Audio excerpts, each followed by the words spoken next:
out of the holidays. So shop now where Santa shops during our Christmas in July sale at Tracy's Fine Jewelry.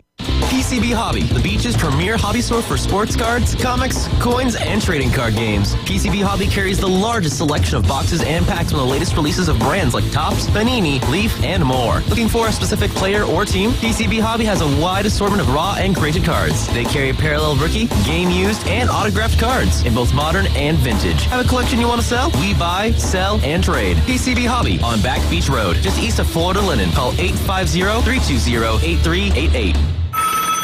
Bay Breeze Bait and Tackle, this is Tim. Do y'all sell bait? Yes, we seasonally stock live shrimp, live bull minnows, live sand fleas, live fiddler crabs, earthworms, night crawlers, crickets. We also stock frozen shrimp, sand fleas, mullets, squid, pre-rigged ballyhoo, bonita, stingray, cigar minnows, Boston mackerel, Spanish mackerel, and a few other miscellaneous baits. It's worth the drive to buy premium locally sourced bait from Bay Breeze Bait and Tackle, located directly off Highway 98 on the west end of Panama City Beach. 1, 2. I'm in love with a man named Rudy. I'm okay with that. He knows exactly what I want. Keeps me coming back.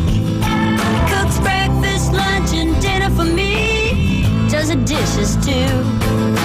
I'm in love with a man named Rudy. Last name barbecue. It sure is easy to fall in love with Rudy's tasty oak smoked barbecue. Next in line. Cashback is not available on gas in New Jersey and Wisconsin. Hey, good morning. You're heading the airport, right? Yep, thanks for checking. I like the car. How long have you been a rideshare driver? About 3 years now. I really enjoy it. Isn't it hard to make money these days with the price of gas being so high? Not for me. I use Upside, the free app that gives you cash back for every gallon of gas you buy. Wait a minute. Are you saying you actually get real money back when you get gas with the Upside app? Yep, I get real cash back every time I get gas. Does that actually add up to anything? I'll make around $200 to $300. Wow, that's serious extra cash. I'm downloading the Upside app now. Download the free Upside app now to earn real cash back every time you buy gas. Use promo code STRONG for an extra 25 cents a gallon bonus on your first tank. You can cash out anytime right to your bank account, PayPal, or a gift card for Amazon and other brands. Just download the free Upside app and use promo code STRONG for a 25 cents a gallon bonus on your first tank. That's code STRONG. WGSX Lynn Haven, WTOT, W271DM Mariana, WVLQ Port St. Joe, ESPN Northwest Florida. It's the next evolution of sports talk radio. The biggest stories and the biggest reactions. Now. And now we're taking With the first pick. This is the last ball you got to bat. the Inside Drive. From college to the pros, interviews with the newsmakers, sports betting, your phone calls, and more. And now, the Inside Drive with Ryan Mulvey. Broadcasting from the Bill Kramer Chevrolet Buick GMC and Kramer Marine Outdoor Studios on ESPN Northwest Florida.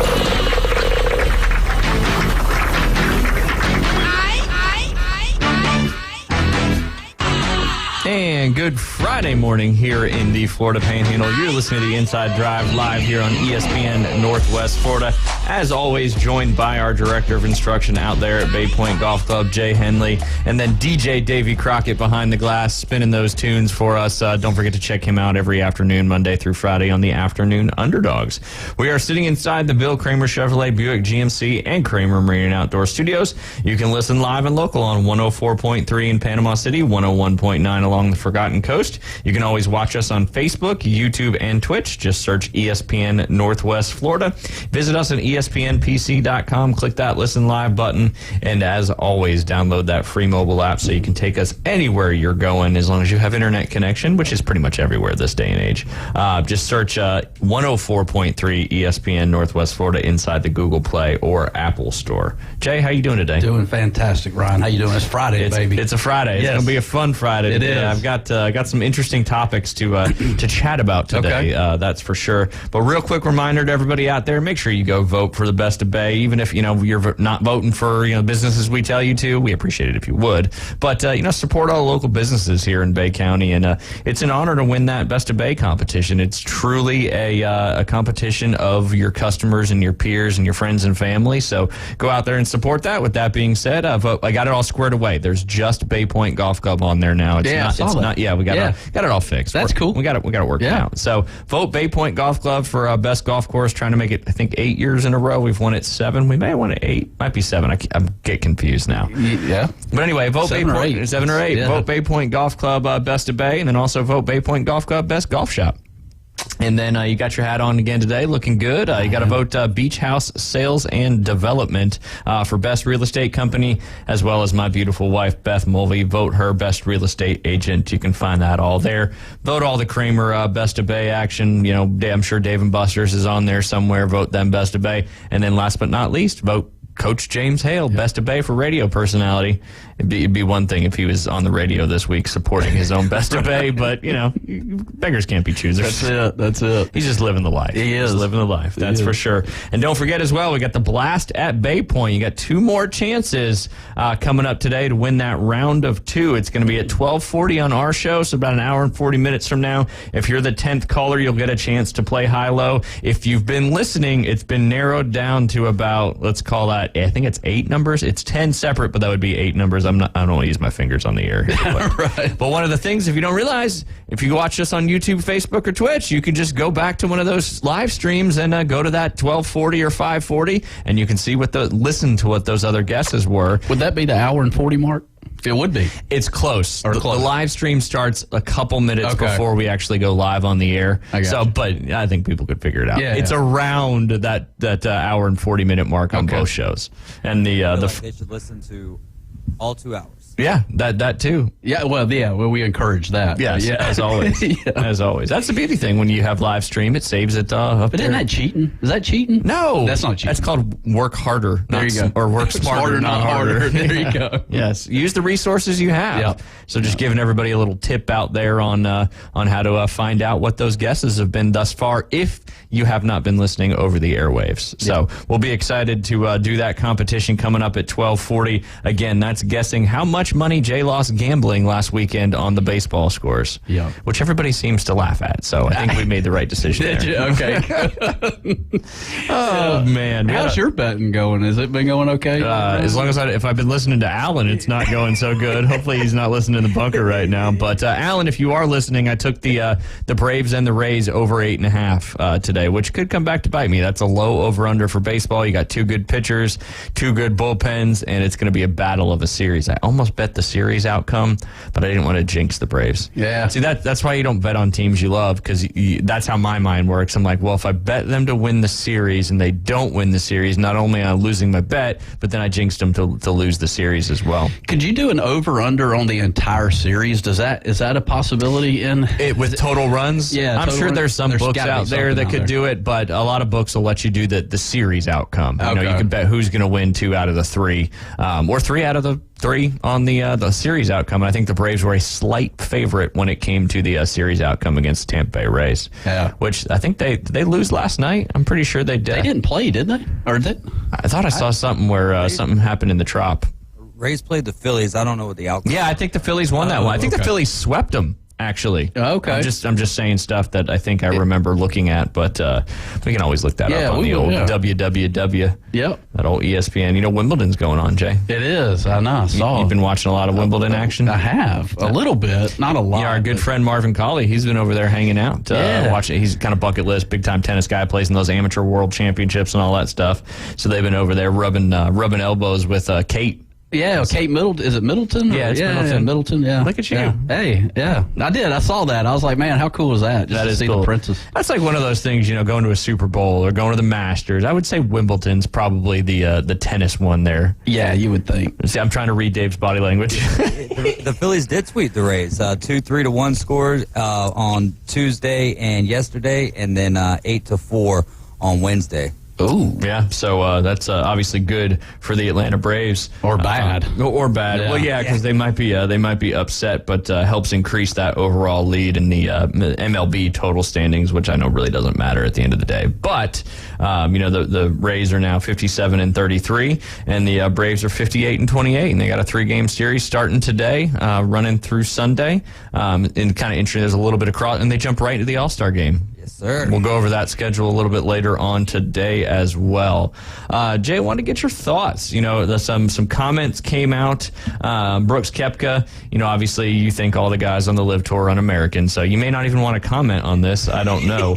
But Brooks Koepka, I think you saw he came out and pretty much called out Matt Wolff, who's on his LIV Tour team, and on his LIV Tour team said, he's got so much talent, but he's just giving up out there, and he's not playing hard. And then Matt Wolff kind of came back today, didn't really rebut that he's not doing that, but just basically said he would have rather had the conversation with Brooks directly instead of hearing it on social media. But Brooks basically saying a lot of talent, but that talent is wasted. Guy looks like he's given up out there. And what do you think about those comments?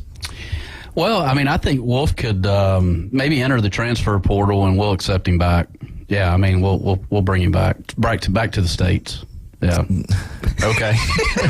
that was an American again. Yeah, an American again. No, I don't know. I mean, yeah, Wolff. I haven't heard his name in quite some time. I know this is a whole new thing that, obviously team events. I mean, the PGA Tour has that one team event in New Orleans, I believe, each and every year. Yeah. Before Yep. Yeah, and I don't necessarily, from a viewer standpoint, that kind of skips my viewing for that week. It just doesn't do it for me in particular. But I didn't ask this question for you to give us your opinion on the LIV Tour overall. I asked you what do you think about Brooks dogging his teammate?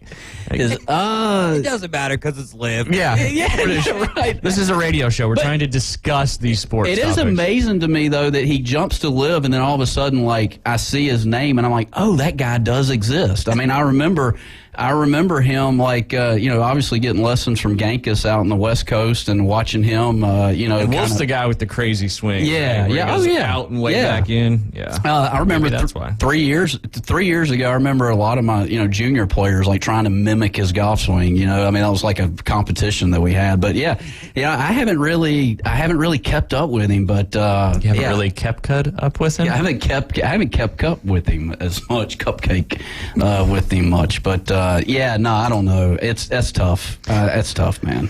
I mean, it's just, I wonder if he's doing it just to try to kind of light a fire under him a little bit. Could be. Because, and I know you don't like the LIV Tour, but we're going to talk about it because it does have a team aspect of golf. And we were talking about before the show, like, it's not just, they have the individual competition as well. And they're playing in London as we speak. And Mark Leishman and Cam Smith are off to some hot starts. But it's the team aspect where, there's a lot of money on the line. Yeah. Obviously, there's a lot of money for winning as an individual, but there's a lot of money for winning as a team as well. And if you win as a team, that's a lot of cash, but all the scores have to count on that team. So, you may be having a bad day, but you got to grind out all the way because, even if you finish towards the bottom of the individual leaderboard, you may have an opportunity to help your team out there and win a bunch of money.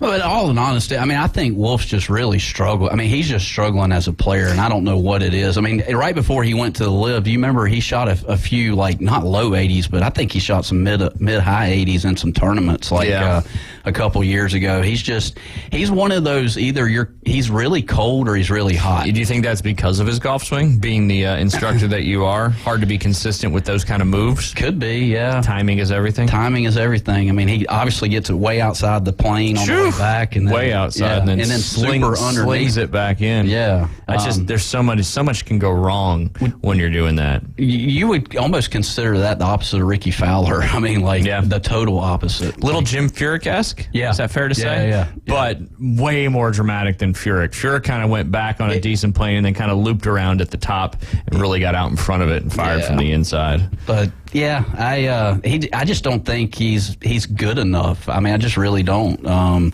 So maybe Koepka, as a captain, needs to kind of sit back and kind of observe his team a little bit. How did you know he was a captain? Huh? How did you know he was a captain? I read a little bit. So you do follow the Live Tour? You're putting me in a corner here. Painting you in a corner. Yeah. You paint me putting baby in a corner. Just trying to make sure you're actively pondering as much sports talk as you can. I'm trying, but ironically, Koepka is 2 over on his round today, and Matt Wolff is only 1 over on his round today. There you go. For what that matters. Yeah, it's a long way to go, but yeah, interesting stuff going on. And again, maybe he's just trying to get him fired up. Could be play some better golf. Yeah, it's tough. It is. I'm going to pivot to another golf topic that I want to get your thoughts on, then we may spill this over into the next one because I want to go over some of the, Michelle Wie, she's obviously playing in the ladies U.S. Open, which was pretty cool last night. It was on all the way until probably like 10 o'clock because it's out there at Pebble Beach for the first time. And, scores are tough, but this is her last golf tournament. I know they talked about it yesterday a little bit. Her last golf tournament that she's ever going to play. Yeah. And, basically coming out and saying that, she's had a kid and she got involved in golf so early, and a lot of talk about, was she handled the right way coming out, and her parents really kind of seemed to push her to get out there, and then the big Nike sponsorships. That's a lot of pressure when you're a teenager. Yeah. That's for sure. So, she's 33 years old now, and this is going to be her last professional event, and she really hasn't played hardly any golf professionally, and kind of came out a little while ago and said that. But, she won the U.S. amateur, or she was the youngest player to ever qualify for the women's amateur championship at the age of 10. We know how difficult it is to qualify for any USGA amateur championship. And then she was the youngest ever qualifier for an LPGA event at the age of 12. So do you think, obviously you see this happen. Lorena Ochoa was one. She dominated the ladies tour, got married, had a kid, and then pretty much just stopped playing golf.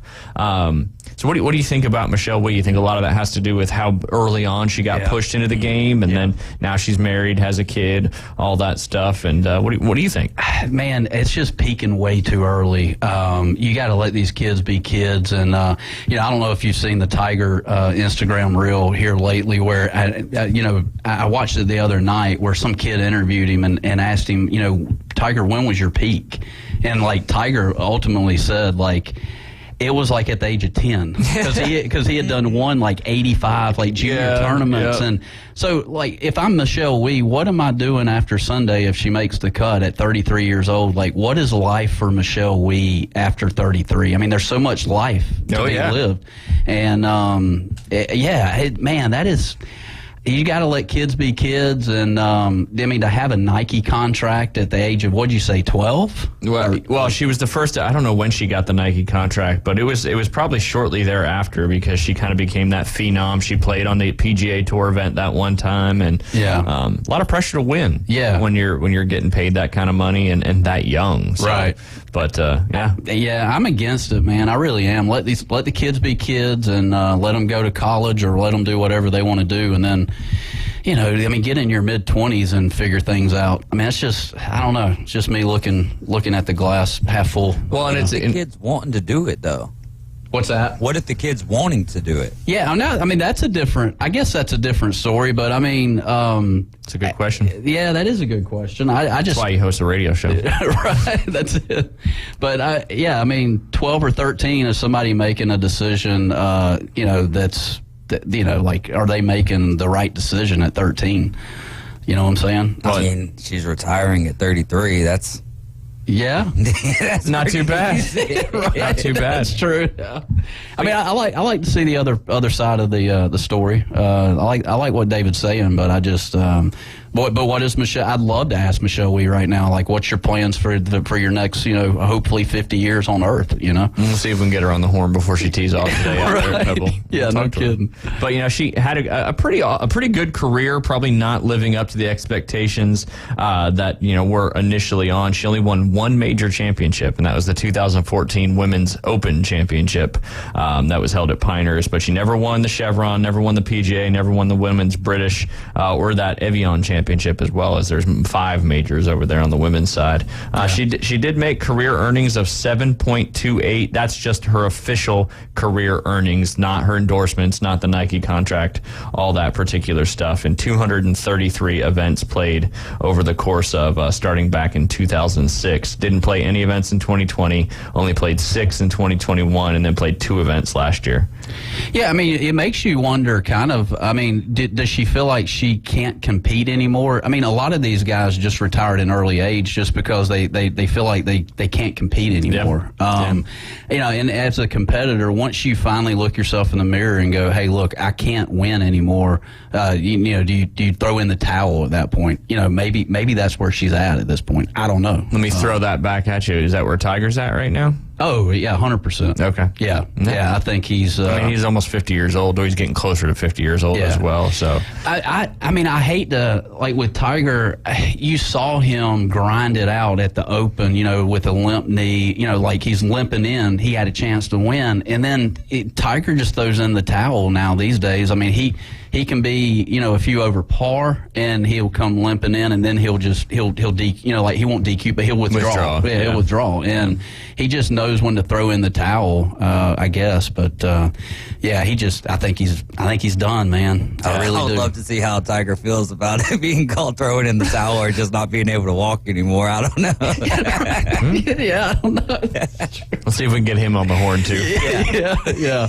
I'd love to hear it. Yeah, I mean, it's interesting, you know, when you play it, you know, speaking of Tiger and not we anymore, but when you dominate for so long and then you just physically can't anymore, that's got to be a hard spot to be in. You know, with that $1 billion in your bank account, I'm sure it's so hard. But, I always thought they were like brother sister back when I was like 17 years old. I'm like, I thought they were. I'm gonna leave this one alone because I can go down a bad rabbit hole. Touch that one with a 10-foot stick. Yep, we'll leave that one alone there. Okay. But interesting take there, the sibling relationship there of Michelle Wie and Tiger Woods. There you go. That is Uncle Niece or something like that, but. Yeah, they both went to Stanford, right? I mean, there's That's true. There's a lot of people that have went to Stanford though that aren't brothers and sisters. Isn't that new girl Zhang? Yeah, Rose Zhang. She went to Stanford as well. Yeah, absolutely. Yeah, very good education. Do they have a senior LPGA tour?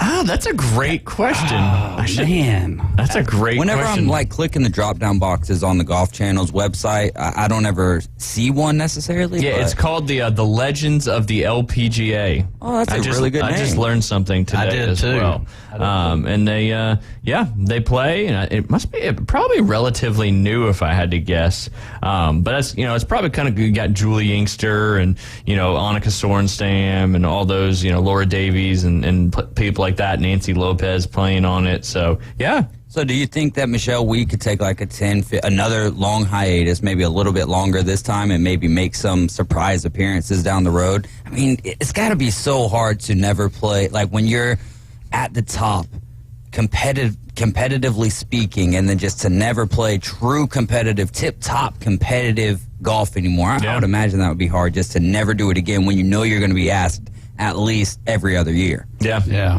Especially when you know that was your life growing up. Yeah, and it'll continue to be her life as it goes. I mean, that's the only thing she knows. A lot of cool stuff. Yeah. I think she's going to do a lot of cool stuff with her foundations and all that, which is what you see a lot of these people kind of do. But when her twins, Michelle Wie East and Michelle Wie West, get ready to go.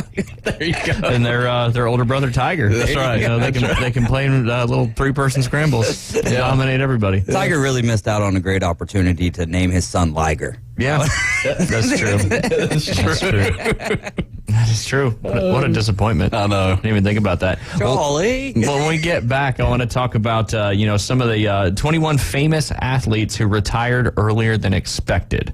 Just kind of pivoting off the. That's not pivoting. That's continuing the same conversation. You're listening to the Inside Drive live here on ESPN Northwest Florida. We'll be right back.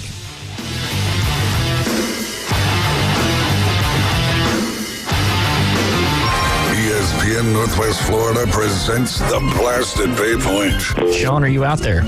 Yes, sir. Right here. First high-low contestant of this week, trying to win 2 rounds of golf out there at Bay Point Golf Club. It's a number between 50 and 100, and you got to guess how much money Jay lost gambling on baseball this past weekend. I'll go with 78. That is too high. Thanks. Keep listening to Win on ESPN Northwest Florida. This is Joanna with ESPN Northwest Florida. Here is your weather forecast on this Friday morning. As we head into this afternoon and evening, possible thunderstorms and some sun and a high of 87 with a moderate breeze coming out of the west-southwest at 14 miles per hour. For tonight, a possibility of thunderstorms and partly cloudy skies and a low near 81. Tomorrow, partly sunny in the morning and then likely thunderstorms and a high around 90. This weather forecast is brought to you by Ellis Agency Insurance. Thank you for tuning into ESPN Northwest Florida. Rely on it. What's that grin about? I just took a load off my staff by hiring Fresh Start Cleaning Services. How'd you manage that? Fresh Start Cleaning Services allows our team to leave at the end of their shift and not have to stay and clean after a double. They're happy, and you should see the difference having a professional cleaner makes. Plus, now I know exactly how much the cleaning cost will be for the year. Wow, that would make anyone smile. You can call Fresh Start Cleaning Services at 850-771-6057. You know the break room for the best pool tables in Bay County. But did you know they now serve delicious food? Check out the break room's daily lunch and dinner specials like spaghetti and meatballs, meatloaf with mashed potatoes, air-fried chicken, and more. Plus the best burgers, hot dogs, and you gotta try the Sammy of the day. The break room on Panama City Beach at the corner of Joan Avenue and North Lagoon. For more information, check them out on Facebook. Chef Ross here. We're open daily at 11 at the break room. Back to the Inside Drive with Ryan Mulvey from the Bill Kramer Chevrolet Buick GMC and Kramer Marine Outdoor Studios. It's alive! Look alive! We're alive! On ESPN Northwest Florida. Back then they didn't want me, damn hot they all on me. Back then they didn't want me, damn hot I haven't heard this one in a little while, Jay. Your theme song. Yes, sir. Essentially, you have a lot of theme songs. Yeah, there's some good ones. You are listening to the Inside Drive live here on ESPN Northwest Florida, sitting inside the Bill Kramer Chevrolet Buick GMC and Kramer Marine and Outdoor Studios. As always, you can listen live and local on 104.3 in Panama City, 101.9 down there along the Forgotten Coast, and Facebook, YouTube, Twitch, ESPNPC.com. Download the mobile app. All that good stuff. Real quick before we get into some of these athletes that retired a little earlier than expected. As David just mentioned to me in the break, Victor Wembanyama's debut is tonight in the NBA Summer League. It's going to be on ESPN, and of course it's completely sold out as well. All 17,500 tickets that were available for day one of the 11-day series have sold out. They're playing it at UNLV. That's in Las Vegas there. There you go. Did you see the Sphere? I sent another Instagram. I did. I think it's awesome. Yeah. I think it's cool. I mean, I know you kind of. I was talking about the Jaws thing and Back to the Future. That was what do you call it? A hologram or hologram? Hologram. Yeah. Monogram is like where you put your initials on a shirt. Hologram. Yeah. But that's not a hologram. That's an actual sphere. It's a sphere that's a digital, but it just looks incredible. Yeah. I got to check it out. If I didn't need another reason to go to Las Vegas, now I have another one. Now you do. Sphere. We should make a ESPN Northwest Florida trip like the week leading up to the start of college football season. Randy, if you're listening over there in Pensacola, we need that to happen. He'll let it happen. It's self-funded. Yeah, that's fine. The question is, we can find some sponsors out there. Doing the show out there, do we come in at afternoon delight at 10 a.m. over there? Yes, we do, right? Yeah, absolutely. It's in the afternoon. Look at you doing 10 a.m. real quick. I did. It's not Mountain Time, is it? It's Pacific. It's Pacific? Yeah. Gotcha. Yeah. Cool. But anyway, he's making his NBA Summer League debut. He's excited to put that Spurs jersey on for the first time. And they'll be playing against Charlotte, which has the number 2 pick in this past NBA draft, Brandon Miller from the University of Alabama. This is exactly what ESPN wants and all that. You've got some high-profile matchups in summer basketball. We're talking about summer basketball. It's awesome. It's good stuff.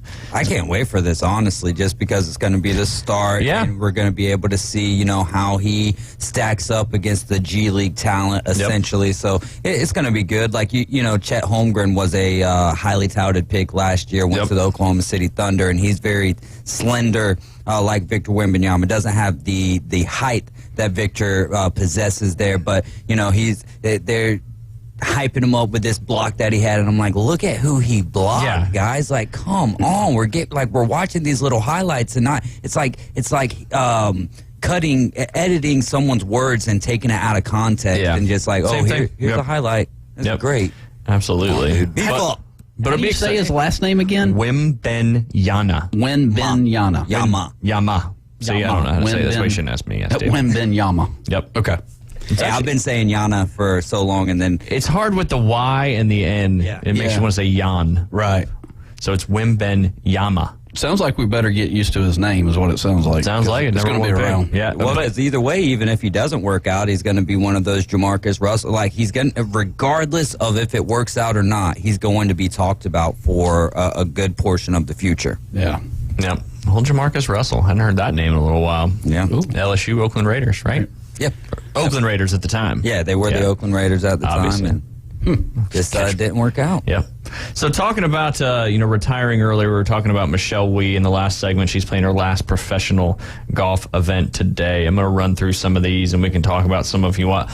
Not surprising, the majority of them come from NFL football, and a lot of them play either linebacker or running back, which is just a brutal position to play. The first one on there we're going to talk about is Tiki Barber. You remember that name, Jay? I remember that name from the Giants. Yep, absolutely. He retired at age 32. He played 10 years as a pro. He was obviously a running back. His brother Rondé was a corner with, and he finished up with the Buccaneers. I have a friend I went to college with, Chaw Tet. He works down at Innsbruck, and he's good friends with Tiki and Rondé because they're members there, and they play golf all the time together. Yeah. They're good golfers, too. Yeah. But, yeah, he had a great run for the Giants. He rushed over 1,600 yards, and that was the best of his career. But, he decided to retire. He got into TV, and he filed for reinstatement back in 2011, but he did not make a comeback. So... For what It's interesting. I didn't know that he filed for reinstatement. There you go. Basketball, a little surprising. Isaiah Thomas. Now, he played in the league for 13 years. He came in when he was 20, but he retired at age 33. He wasn't that young to retire, but he was still playing great basketball. The final season was the only time he didn't make the All-Star team, so maybe that had something to do it, but he still averaged 15 points and 7 assists per game in that final season. He did tear his Achilles tendon in that last game, which obviously helps make that decision earlier. Coming back from an Achilles tendon tear is not easy, that's for sure. What year was it what was his final year? Let's see if it's got it right. If you don't here. have it, no, it's okay. No, it's not on here. If I had to guess, I would probably say late 80s, something like that, maybe early 90s. Isaiah Thomas, 94. 94. Ooh, yeah. Underrated. I mean, like, you didn't hear his name much, I didn't think, because you had Jordan and Bird. We were talking about Jordan and Bird over the break. I mean, those guys dominated the media and everything back in the day. But, yeah, what a great player. Yep, absolutely. Also, this is completely random. On this day in 1995, the New Jersey Devils won their first of 3 Stanley Cups, sweeping the Red Wings at the time, which were a heavy favorite. Very surprising Stanley Cup victory there when Marty Brodeur lifted his first Stanley Cup. Nice. There you go. Little fun fact there for you. What was the correlation that brought you to that? 1994. I'm like, well, That's what made it pop off, and I saw it this morning when I was scrolling through some things, and I had one when I was a kid. I saved up my money, and you remember when you buy the picture frames of the arenas, remember, or the stadiums or whatever. They had one for when they hoisted the cup, and I had that for a long time. That's I cool. saved up my money to buy. Yeah, when the Bolts won back to back each time when the players all get out on the ice and they get around the cup, I've got both the pictures on my phone when I was watching it on TV. Nice. Not as good as a framed picture, but that framed picture, it does not exist anymore because it pretty much deteriorated. But I remember the place at the mall, the Rockaway Mall up in New Jersey. I remember the store. Yeah. It's all coming back to me now. It wasn't a kiosk, it was an actual... No, it wasn't a kiosk. I don't even know if kiosks were around yet at that point. And I do remember buying Nokia phone covers at kiosks in the mall. You remember that? I do. I Playing do remember Snake that. on the... Yeah. I can remember having like the all silver one or something like that, and shoot, now you can take a picture and instantaneously make it your background. Yeah. Everybody used to hang around the Sunglass Hut in the mall back in the day, man, just chilling out, just looking at shade. Did you go to Sakura and get you some chicken teriyaki? There you go. Or Sbarro, the pizza place. Yeah, dude, I miss malls, man. I mean, really? I do. Like Pier Bring Park's back cool the and malls. on. You've got It's not a so mall. much, but it's not a mall, No. exactly. Like if it's hot outside, I want to go inside and get cooled off and go check out the places, and then Mall Christmas rats. time. Great. Yes, Christmas time. Santa. Yeah, Santa, just the whole smells of the store and That's right. like, man, come on. Radio Shack. Radio Shack. I think there's still a few of those. Are out they still there. around? Yeah. They're with the one Blockbuster in Bend, Oregon. Well, I think we got one over there in maybe Bluntstown area. Oh, sweet. Yeah. Nice. It's like Circuit City. Remember Circuit City? Yeah. We're going down a tangent, but it's Friday. It's so what Friday, else is man. new? On Friday, Circuit baby. City. What was the P.C. Richards and Son? Remember that one? Mm-mm. Oh, okay. I don't remember that one. They had a jingle. Might have been a Northern thing. Yeah, I don't know. north of the Mason-Dixon. The Wiz. You remember The Wiz? I'm out. Come on. You I'm guys out. don't. Somebody's got to call and remember The Wiz. Yeah, I don't remember the Wiz. Was it The Wiz? Is that like a It was an gas electronics station? store. Oh, okay. Yeah. No, I think it was called The Wiz. What about that's a KB northern Toys? thing. What's that? KB Toys. Yeah. Yeah, I think, yeah. And they always had the little thing out front with the dogs doing the flips. Man, we're going back on memory lane Yes, right now. we That is are. For sure. Toys R Us. Oh, Join in. I love it. Yeah. Okay, yeah. Well, The Wiz, nobody beats The Wiz. Do you not remember that? God, man. No. I mean, it was, okay, here you go. It's primarily located in New York, Pennsylvania, and New Jersey. So, and it was owned by P.C. Richard and Son. So Here's your sign. There you go. It went defunct back in 2003. Founded in 1977. I had a good run It there. did have a good run.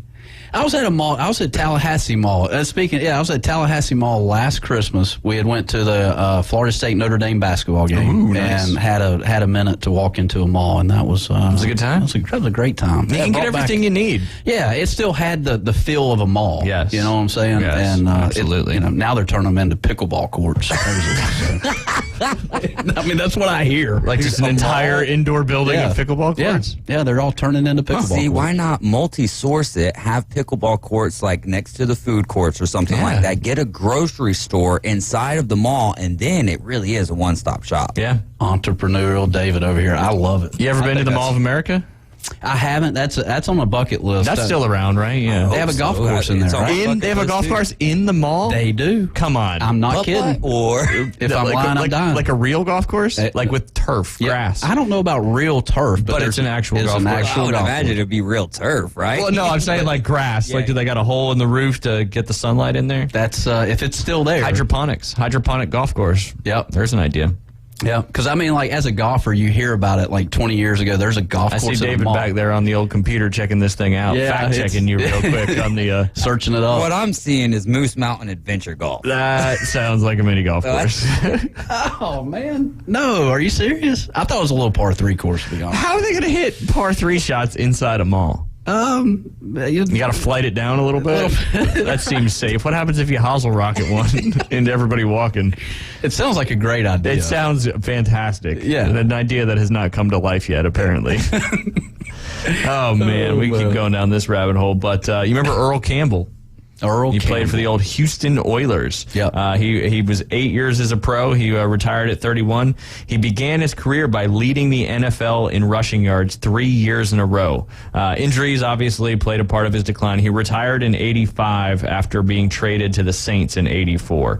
And when he retired in 85, he was obviously no longer the same player. And then Dave Nilsson, you remember that name?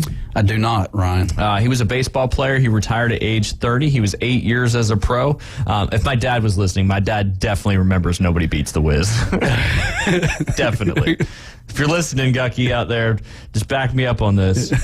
I remember getting I'm going again. Here we go. I remember getting the Sony, it was like a yellow CD player. Walkman? It wasn't it was a Walkman, but it wasn't the cassette Discman. tape. It was, Discman. yes, the Sony Discman. Yeah. I remember getting that from the Wiz. Had like the automatic skip stopping or whatever. Yeah, man. Rewind and I had the Top Gun soundtrack on a tape, and you could count, remember, as long to get to the next song that you wanted to get to. Oh man, yes. Those are good things. Yeah, oh, man. good times. Good man. times. The kids nowadays have no clue. No. Yeah. The stuff comes out, and you had to stick the pencil in there and screw it back in and then hope it worked. Man, good times. Good times. Anyway, Dave Nilsson, he was, again, 8 years pro in baseball. He best season of his career was in 1999. He batted .309 with 21 homers and 62 RBIs. He made an all-star team, then hit free agency. He turned down some big money offers to play on other MLB teams, but he returned home to Australia to play in the 2000 Olympics. He played professional baseball in Australia and never returned to Major League Baseball. Interesting. Yeah. We'll skip Chris Borland if you remember that name. Obviously, you remember this name, Barry Sanders. A lot of correlations here. A lot of NFL running backs. Arguably one of the most brutal positions in professional sports to play. No doubt about it. And I know one of the was it Austin Eckler that came out and had those comments about being an NFL running back and just saying, I forget exactly what he said, but was saying that exact kind of same point. Obviously, Barry Sanders, he played 10 years. Everybody knows Barry. He rushed over 2,000 yards in just 2 seasons before he decided to step away back in 1998. He was 1,400 yards away from the all-time rushing record at that point. Gosh. That's so wild he didn't just... Yeah. But that's just Detroit for you. Yeah, that's right. Right. I mean, like, what is that, like another half of a season maybe? Or is that not even? Like, I don't know. Oh, no, that would be like a really good full season. A really good 1,400 yards. Yeah, absolutely. Yeah. Absolutely. Ken Dryden, you're not going to know that name, but he was a hockey player. He was a goalie for the Montreal Canadiens. He was a Conn Smythe winner. Do you remember what the Conn Smythe trophy is for, Jay? I'm not expecting you to remember this one. Stanley Cup, not Stanley Cup. No, I don't. Stanley Cup, yeah. It's the playoff MVP, and he also won the Vezina Trophy 5 times. That's the best goaltender for the season. He was a 6-time Stanley Cup champion, 3-time leader in save percentage. He went to move on to other things. He was one of the guys that commentated during the broadcast of the 1980 Olympic in Lake Placid when USA beat Russia in that semifinal game. Okay. You ever seen the movie Miracle? Yeah, it's been a while. Oh, that's one that just did not make it. A lot of people probably haven't seen it, is my guess. That's one of the greatest movies of all time. Well, and then you watch that movie, and then you go watch the actual hockey game, because you can go watch the hockey game on the internet. The old WWW. It's just, I mean, I'm getting chills just thinking about it. Really? Right now. What a moment to be alive for. You were 1980? 80, yeah. Yeah, so you're a little fella. Yeah. Little guy. Just little Jay bouncing around in the crib. That's it. But yeah, I mean, just unbelievable. That was probably arguably the biggest upset in sports history. I'm willing to say that. Yeah. With how good Russia was. And the United States was just a bunch of amateur hockey players, mostly out of college. And they put them all together, and the old coach made them work hard. So this was the 84 Winter Olympics? No, 1980, Lake Placid. Oh, 80, okay. Yep, 1980. Yeah. They shocked the world, and they won the gold medal. And a lot of people think they beat Russia in the gold medal game. They didn't actually beat. They beat them in the semifinal game. Was it Finland or Sweden? I think it was Sweden that they beat. Might have been. I think it was Sweden though they beat in the final. But that wasn't the one. Micah Ruzioni, all those good guys. Yeah, man, Rick's got his jersey. Does he? Yeah. Oh, what a great jersey to have. Of course he does. He's a big hockey guy. Hey, speaking of Barry Sanders, only 3 times out of his career did he not get to 1,400 yards. His lowest season ever was 1,100 yards. That's insane. Yeah. That just goes to how good he was. And that was just in 11 games, too. He played at Oklahoma State? Yeah. Yep. I was going back. That was my next question. Yeah. Okay, Oklahoma State. That's how connected we are mentally. Yeah. I answered the question you didn't even ask yet. I know. It was like the vibe. That's right. Yeah. That's right. Couple more. I'm just going to go through these real quick. Yao Ming. Remember Yao? He played 9 years. He retired at age 30. Obviously he was a big time guy. He was massive. He averaged 19 points and 9 rebounds per game. But the foot injuries, when you're that big and you're putting that kind of pressure on your, and not only was he that big, but he was a big fella too. So that puts a lot of pressure on your body, on those bones, on those feet. So he basically had to retire due to injuries. Real quick, next we'll go Bo Jackson. Poor Bo. I mean, imagine had Bo, it was a hip, right? Yeah. Fractured his hip. Imagine if he not had that devastating hip injury, what he would have went on to do in football and baseball. Or played in today's era with the medicine, because we've seen, like, even Tua had a bad hip injury as well, and he's been able to bounce back from that. So, yeah, absolutely great. Bo knows. Bo knows best. Bo knows best. I met him one time during Masters Week, and he wasn't really nice. Really? I know, I hate to say that, but he wasn't. Was he a Nike guy, or did it? Yeah. He was a Nike guy. Yeah. Bo knows baseball. Bo knows basketball. That was a Nike commercial. Yeah, I was just reading a little bit about Nike the other day, about the CEO, how he came up with like if you work for Nike, these are the things that you need to kind of like do as an employee. And I didn't know that Nike was actually branded in 1980. Yeah. Well, and you know how the swoosh came about, right? Have you ever watched, I forget the name, David would know the name of the documentary on the Nike stuff. I can't remember. Air. Yeah. You need to see that. Okay. That gives you the whole story on everything and how it came to be and how the swoosh came to be. Yeah. One of the most iconic things out there. We do have a caller on the line. I know we have to take a break here momentarily. Maybe we'll hold him over for the next. No, okay, we'll take it right now. Brian, how are you doing out there? What's happening? Just checking your show out today. Yeah, You do? Hey, when you talk about the mall thing, man, bring back memories. I'll be 50 years old July the 20th. There you go. We used to go to Turtles record store, man. Turtles record store was back when, had vinyl. But you talk about kids didn't know what was up. We used to all have to buy vinyl. Yeah. No awesome. CDs, no nothing, man. You go to Turtles and pick out your favorite album, Yeah. So, and the other one on the entry thing is your boy for the 49ers is Patrick Willis. Oh, yeah. Bad, man. We were getting close to that, yes. Year 30, yours as a pro 8. Man, that was tough to see him when he retired, when him and Navarro Bowman were both in that linebacking core. That was ridiculous. Lou Peakley, too. Lou Peakley and other linebackers and running backs are your ones that usually go out quick. Yeah, he's number 1 on this list as far as he retired at age 28, only 8 years as a pro. He was his first team All-Pro, 7-time Pro Bowler. He just kind of Andrew Luck's another one too. Kind of got burnt out of football, and some of these guys realize that maybe if I get out now, I can have a lot healthier, better life moving forward and all that stuff. Yeah, I can still walk to the bathroom. Yeah, yeah, Brett, exactly. Hey, Brett, what mall Brian? I'm sorry, Brian. What mall did you hang out at as a kid, man? Were you? Well, we had Town Center, Cumberland, and I grew up near a little Dixon Shopping Center, which was right there where the Bray Stadium is in Smyrna. I grew up right there. Oh, yeah, okay. That used to be all cornbread country out that way. Now you go up there and it's a total different nation. It's crazy. Yeah. Man, that is insane. I'm telling you, that whole area used to be just country redneck, just like it is down here in the Panhandle, but way back when. That's right. Yeah, it's crazy up that way, man. It's definitely full of people. That's for sure. Yes, sir. Blowing just checking y'all show out today. Y'all have a good day, man. Go Dogs. Go Dogs. There you go. We appreciate you listening and taking a little trip down memory lane with us. Yeah. Yes, sir. Y'all have a good one. Thank you. You're listening to the Inside Drive live here on ESPN Northwest Florida. We'll be right back.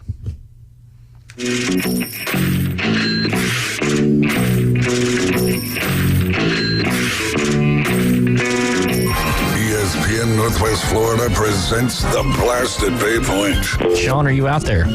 Yes, sir. Right here. First high-low contestant of this week, trying to win 2 rounds of golf out there at Bay Point Golf Club. It's a number between 50 and 100, and you got to guess how much money Jay lost gambling on baseball this past weekend. I'll go with 78.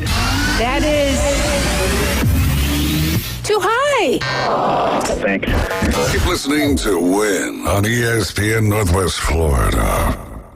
Are you tired of hearing 2 weeks when you call to get your boat worked on? Hey folks, it's Chris Kramer with Kramer Marine and Outdoor, and we'll get you in and back out on the water as quick as possible. We're a full-line Yamaha outboard dealer and Suzuki outboard dealer, and we have master-trained certified mechanics on site. So if it's just an annual service, electronics install, trolling motor install, or all the way up to a full repower, we can take care of you. So stop by and see us in the corner of Frankfurt and 23rd next to Bill Kramer GM, or call us at 850-851-0453. Barbaritos lets you say yes to fresh. If you don't know what to eat or where to get it, well, fret no more. Barbaritos is here to help with its healthy menu, offering 7 meals with less than 500 calories. Barbaritos has lots of healthy options made with farm fresh food. Your health and your family's health matters to us. Come eat healthy at Barbaritos, 23rd Street in the Stanford Station Shopping Center near Academy Sports. Barbaritos, food, community, people.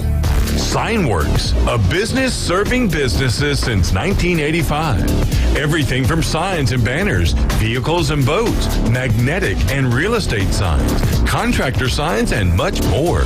Signworks can do large format, full color printing too. Signworks, a real professional in the business world. Call Signworks at 785-8899. Signworks, 850-785-8899. And now the Inside Drive with Ryan Mulvey. We're going to have a talk. Tell me what you know. Broadcasting from the Bill Kramer Chevrolet Buick GMC and Kramer Marine Outdoor Studios. It's a frantic noise. ESPN Northwest Florida. Yeah, welcome back. You're You're listening to the Inside Drive live here on ESPN Northwest Florida. Should you want to take a trip down memory lane with us, give us a call, 850-215-6290. On the break, we were watching a little bit of those Wiz commercials because it's a reality. But if you've got any Seinfeld junkies out there, there was an episode of Seinfeld where one of the guys was the Wiz guy, and they did the Nobody Beats the Wiz and all that stuff. So people may actually know what I'm talking about if you're not from those the tri-state area up there. It was interesting to see that VHS, the tape recorder going for, $289. $289 at Nobody Beats the Wiz. Yeah, that's now everybody beats the Wiz. Right, yeah. I mean, DVD players are like $45 now. They may be less than that. Or less than that. I think you can get it for like $20. And you could even get the DVD VHS combo as well, in case you got any old DVD or VHS that you want to watch. That's crazy, man. I don't think they last, though. I think that tape in there does not last forever. Which one? The VHS? The VHS. Oh, yeah. No, the tape and the DVD. Yeah, the DVD tape. Which you had a great swing tip yesterday as well with the old CD. I thought that was pretty spectacular. Hey, take them old CDs out of your car and use them as training aids for your putting. There you go. Yeah. That was. It's Jay's Golf Tip of the Week. We had 2 tips this week. Short week, 2 tips. Yeah. Giving the best of the best there. There you go. For sure. Just going to finish this list real quick. I'm just going to run down the names. Luke Kuechly, number 1. Andrew Luck, number 2. Rob Gronkowski, number 3, even though he came back out to be with Brady for that last Super Bowl in Tampa Bay. Doug Baldwin, a little surprising there. He's a wide receiver. He was 8 years pro, retired at age 30. He was Russell Wilson's favorite target for several years. He topped 1,000 yards receiving twice, including a 14-touchdown season back in 2015. Injuries, again, common theme, kind of added up, and then he hung it up back there. And my dad just texted me. Maybe this is Nobody Beats the Wiz. I do remember Wiz, yep. Also, do you remember Sandy Koufax, who quit in his prime, a top 5 pitcher for sure? Yeah. Ooh, there you go. There you go. So, Brandon Roy, he's a basketball player, retired at age 29. Sandy Koufax, number 6 on this list. Look at Cookie. I know, he's got all the knowledge down, that's for sure. He retired at age 30, 12 years pro, started playing at age 18, seemingly playing his best ball before he retired, posting a 1.7 ERA with 5 shutouts and winning the Cy Young back in 1965, his final season. Chronic pain from injuries forced him to end his playing career in 1966. As Brian mentioned, Patrick Willis, he played 8 years. He was very, very dominant. But last season, he only had 6 games due to injury. I know David probably remembers. I don't know if you remember this. I don't think you're a big NFL guy. But Navarro Bowman and Patrick Willis in the backfield in one game both had broken hands and had the club on their hand. And it was just intimidating. Oh, my gosh. Not only were they just fantastic, brutal linebackers, but then they have the 2 clubs. Jeez. Right across the side of the head. Oh, man. You don't see that anymore, that's for sure. Yeah. Bobby Orr. You know what sport Bobby Orr played, David? Not David. Oh. David knows. I meant to say Jay. I don't. Guess. Basketball. No. When I usually ask you questions, what does it have to do with? Hockey. There you go. There you go. Yeah. One of the arguably one of the best defensemen in NHL history. He did take a beating though in his career in front of the net. He scored that famous picture. He scored that goal in the Stanley Cup to win, where he shot and scored and got tripped and was kind of diving across the air. You'd probably recognize that picture if you saw it. Yeah. He had a legendary career. He managed just 26 games in 2 seasons after being traded to the Blackhawks. He retired in 1969 at the age of 30, or 1979. At the age of 31. And then we had Bjorn Borg. You know what sport he played? I know he knows. No? Bjorn Borg. Where's Marvin Colley right now? Oh, Wimbledon tennis. Yes. Tennis. Oh, yeah, definitely. Yeah. He had 12 years of tennis. I mean, I try to watch it. It is fun when I try to get into it, but it's like NASCAR and golf are I'm pretty good at napping to those. Yeah. Tennis is like 10 times that. Oh, yeah.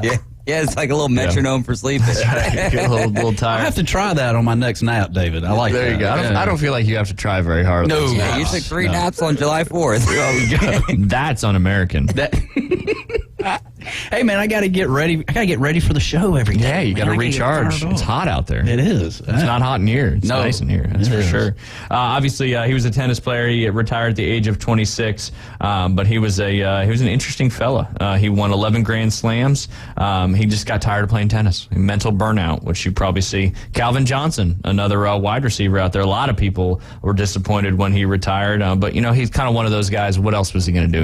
He knew he wasn't going to win a Super Bowl there in Detroit at the time. time. Yeah. So played 9 years, retired at age 30. 30 seems to kind of be that magic-ish number for these guys that retired. I'm going to put it in air quotes early. Yeah. For NFL, are you talking NFL? Just kind of all over the place. Yeah, absolutely. If Detroit has a good season, and I think that they're going to win the NFC North this year, but if they do and they get to even the playoffs, I think they need to give a contract to Barry Sanders and Calvin Johnson just to, like, if they get in the Super Bowl, like, just to be on let the them kneel it or something. Yeah, just put them on the roster because those guys, dadgummit, they deserve a ring from Detroit. Yeah, no doubt. Yeah. No doubt. I think Detroit's good.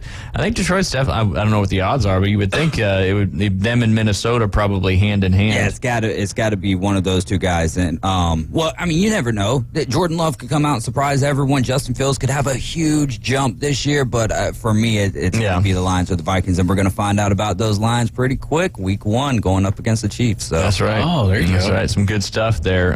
They got Michael Jordan on the list. He was 9 years as a pro, retired at age 30, but we all know he came back after that to play a couple more seasons, and then did the Wizards, and then retired for good. Had that little stint too there with the Birmingham Barons as well. Yeah. So which are still there, right? Birmingham Barons are still there. Yeah, they're still Jordan there. played for him. I actually, on my road to the show, in MLB The Show, I was just playing with the Birmingham Barons and moved up to the Charlotte Knights, and now I'm on the Chicago White Sox. Look at you. Guess what my player's name is? Oh, DJ Davy Crockett. Ryan Nolan, like the opposite of Nolan Ryan. Oh, nice. Oh, I like He's a 6'10 shortstop. Quick hitting. Runs a 4.3. No, he's not that fast yet, but I've got to speed up to like 65 Nice. or so. Nice. Yeah. You gotta get in the gym. Gotta work Gotta out. get in the gym, man. That's yeah, right. Exactly. Or just pay the PlayStation money to build your character. Yeah, I heard you guys talking about the Madden franchise yesterday. I mean, that's the instant gratification world these Isn't it, kids though? live in now. Oh, yeah. Hey, I'll just buy some more tokens, and now my player is unbelievable. I mean, my son's texted me 4 times this morning, wanting the, $20 to build his character on Call of Duty. I mean, like, dude, Stop being an enabler. I'm not. Yeah, I'm just like Hard no. Yeah, hard no. And Call of Duty is one that you can rank up in pretty fast. Yeah. Like, I barely play the game, and I'm already prestige. So. See, there you go. Now, I'm going to go on a tangent. Speaking of Call of Duty, one of my favorite things to do with Liam is play Modern Warfare 2, but there's a game called Blueprints Gunfight. It's a 2v2, and you get a different gun each time, and it's the first one to 6. Okay, But we gotcha. can play it on split screen together. And he talks so much trash when I do bad. I used to be way better than him. Not anymore. He picks up stuff way fast. I'm getting worse in my reaction times, and he's only getting better. Yeah, that's the way it's one supposed to thing I've work. started to notice is, like, I'm not as good, and I don't have like a younger one to mark how I'm doing and stuff like that. But it's like I'm just not as good at video games as what I used to be. It's very strategic because the levels are small, and like they're basically linear levels that all kind of meet in the middle. And if you don't kill the people, there's a flag in the middle that you try to capture to try to win as well. Yeah, I and could probably get online and play against 2 others. Oh, that's what we do. Oh, it's all online. So y'all are teamed up together. Yeah, online playing other people. That is fun. It is very fun. That is fun. But he'd be like, "Dad, you just stay back on this one." I'm like, "All right, I'll hold it down. I'll hold it down. I won't get killed." Come revive me if I'm getting close. Yeah, that's right. I get directed on what to do and Hey, what we not might to could do. get Kyler Murray on the show the way we're talking today. That's right. Well, I know you two. I mean, I game a little bit, not anymore. Well, I used to, but I don't know. I don't know if sorry counts as games. Yeah, that's true. It's got to be coming through a television. NCAA football's coming back, It right? is. Hopefully. Hopefully. There's some limbo right now with the people getting paid and not getting paid and all Essentially, that stuff. EA Sports wants to. They worked with a collective that was not supposed to be. They were supposed to work with a different NIL collective deal, and then they just want to give each player $500. And some of those prima donna players are saying that's not enough. And I mean, to an extent, I do. Go get your agree. money elsewhere It's then. like, bro, if you're that good at football, you're going to be in Madden in 3 to 4 years. You're going to make good money. Or you're there. getting a big time NIL deal from some other source. Right, like, dude, if those players that are playing today, and I totally get it, your name, image, likeness, but if y'all knew how much that game meant Oh my goodness. to us as fans. Yeah. Oh yeah, seriously. Well, and remember, $500, you're getting $500, dude, to be in a video game. and Matt, 20 years ago, all the college players would kill because in the previous game they didn't actually put their names in the college, right? What's the number? But yeah, it would be like QB number 15 if you're talking about Tim Tebow. Yeah. But you could go in and you could download the rosters. Yeah. And see, that's the thing. That's why EA Sports has to be very careful about this, because if they don't limit that and they just put out a QB 15 type type deal again, it's going to happen all over again. And so they have to dot their I's and cross their T's and all that good stuff. But, man, like, this game is huge. Oh, yeah. And we've been without it for going on a decade which now, is which crazy. is unbelievable. I remember in college playing that constantly. And fight songs. And, oh, man, good times. Yeah. But David's right, though. There's Nostalgia Friday. It Fun is. Nostalgia Friday. But there's one bad apple. There's thousands of good apples out there, but it's that one bad apple. Then don't let him in the game. And he's the guy that's going to go play for whoever in the NFL, make millions. Yep. I mean, they need to sit back and kind of figure this thing And out. I get it. It's a name, image, likeness thing, and they're using you to make money. But at the end of the day, they're using a whole bunch of people to make money. They're using the schools to make money, and the fans want it. It means a Be lot. awesome and I to think play with Coastal Carolina. it would be awesome to be yourself. Run the spread in a triple video option. game. Yeah. No. Yeah. Yeah. Sit out of the dorm rooms and just play with your play as your own character. Yeah. That would be super Oh, cool. no kidding, dude. You don't even got to check. Study your playbook. No, just go play NCAA. And $500 direct into your bank account. Boom. Yep. Monthly stipend. Well, and this is really what the NIL would have actually been had it been a real name, image, and likeness instead of just paying for players to play on your football teams at college. Yeah. That's what it's in the name. You use their name, their image, and their likeness, and they can make money off of you using their name, image, and likeness. So if this would have been what it should have been originally, this probably would have been a moot point because it's exactly what you're talking about. They're using their name, their image, and their likeness to make money on a video game. Yeah. I mean, wasn't that y'all's goals back? I mean, come on, man. 1992, I'm playing like baseball, golf, whatever, and you're thinking as a 12-year-old, you're like, how cool would that be one day if you're if you're on a freaking video game? Absolutely. I mean, like that's like the NFL guys playing Madden in these tournaments and stuff like that. This is cool. Yeah, that's cool. Anyway, yeah, maybe one day. I don't know what. Just create a player. Yeah. You can be Ryan Nolan. Oh, we got about 30 seconds or so. We should go. Okay, we should probably go. At the top of the hour, we'll bring you back in with some Afternoon Delight. Don't forget about the Blast at Bay Point coming up in about 40 minutes. You're listening to the Inside Drive live here on ESPN Northwest Florida.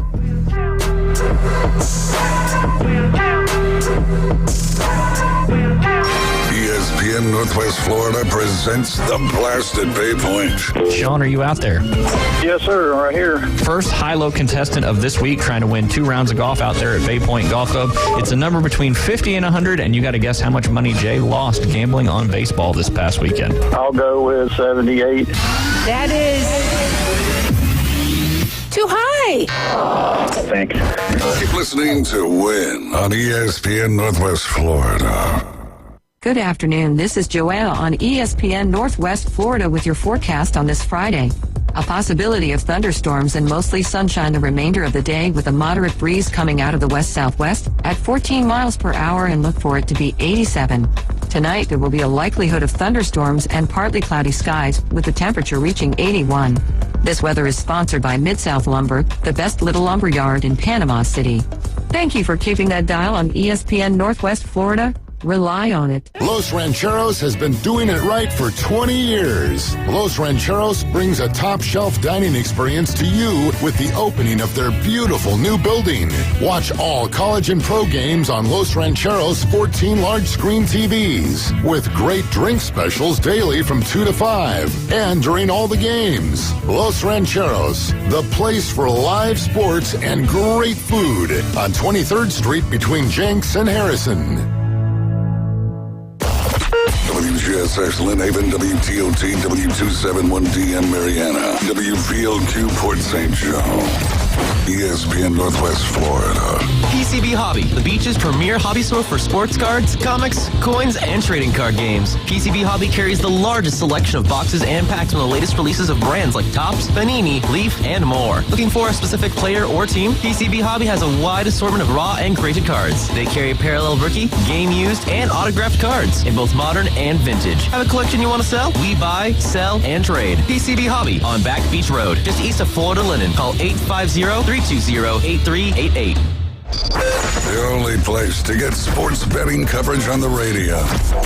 Is this legal? Brought Broadcasting from the Bill Kramer Chevrolet Buick GMC and Kramer Marine Outdoor Studios. It's the Inside Drive with Ryan Mulvey on ESPN Northwest Florida. Sky rockets in flight. Afternoon delight.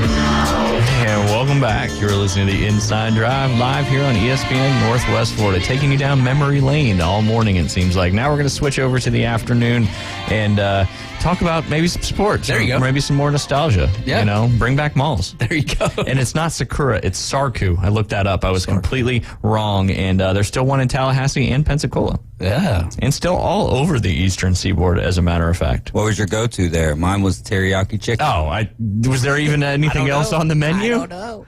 I always got white rice, though. White rice? I didn't get fried rice. We have You know what found I like? out. I like that lo mein. Yes. Here's what I've got. They had great broccoli. Here's what I've gotten from the show today. There's a Radio Shack in Bluntstown. Yes. And there's a Sarku in Tallahassee. That's Life right. can't get any better. What else do you need? I'll take the drive up. That's right. Yeah. Road trip. You can knock them both out pretty quickly then. Yeah. Get Radio Shack on the way It's there, on the way. on the way back. Like, hey, you're good to go. Buy your little RC car and drive it around.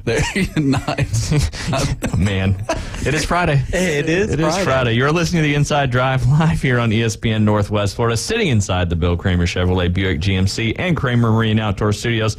Don't forget to check them out over there at 2251 West 23rd Street, right here in Panama City. And give them a call at the dealership, 850-250-1403. They got tons of vehicles in stock, like Chris was saying yesterday. They got the big heavy-duty trucks coming in. They got some new Tahoes coming in here soon.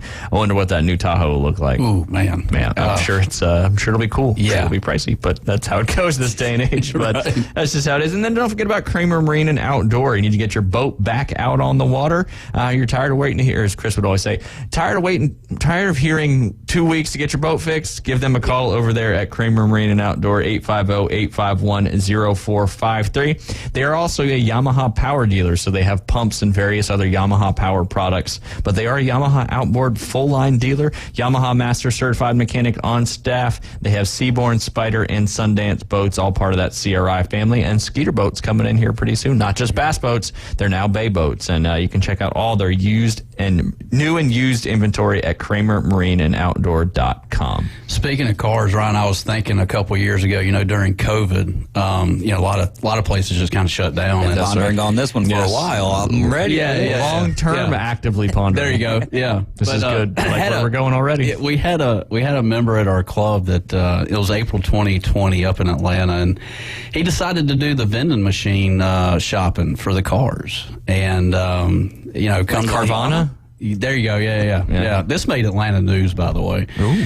Yeah, and so he buys it outright. Straight outright off the computer. The car? The car. Okay. And goes to Carvana downtown and chooses A3. And he ends up with some sour cream and onion potato chips, and he wanted a Snickers bar. It was not good. Nice. But anyways, there was nobody there. There was no one there. We should have laughed more at that. I'm sorry that I didn't. I didn't know if he was being serious or not. I'm like, wait. He ended up with some different car. I think he wanted an SUV, ended up with a car. But anyway, so there was nobody there, and he ended up having to wait 6 hours for like a guy to get there to help him get that car back up into the vending machine. Oh, man. Yeah, that's terrible. That would be interesting to see him putting those into vending machines. Yeah. Oh, I know, right? Yeah. Is it still kicking? Is Carvana still rocking? I don't know, but I want to say that it is, because I'm trying to think of one of the last times that I kind of went on the road, but far enough to see a Carvana. But I do want to say I saw one. Well, when you see it on the interstate, and probably Jacksonville, New Orleans, Atlanta.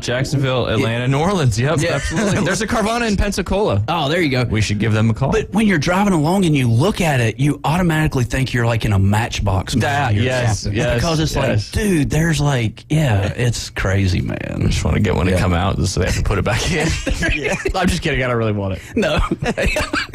That would be funny. Let's go do that. Yeah, I've never seen one. We got a lot of road trip things we got to do. We got to go to Vegas to see the Sphere. Yep. We got to go to a Carvana. We got to go to a Radio Shack, and we got to go to a mall so we can have some Sarku. Where's the Wiz? That's right. And we got to. That's a long road trip. I think the Wiz has been out though for a little while. I did remember though. My parents bought. Remember the big screen TVs that like had the projector, huge thing in the back. Yeah. I think they got one from the Wiz. And I remember it weighed like 6,000 pounds. It If felt the like. VCRs were $249, what were those? Good Lord, who knows? Yeah. Oh, yeah. And like, they were obsolete in like 3 years, and the tubes would break, and the picture would have frozen Looking like things you're on just it. watching a rainbow at that point. Yeah. And you couldn't watch it from the side. No, you had to be straight on. Straight on. So your living room setup had to be very strategic. Yes, it did. Yeah. Ooh, a little fun fact there from Beth texting in from the old Red Lobster.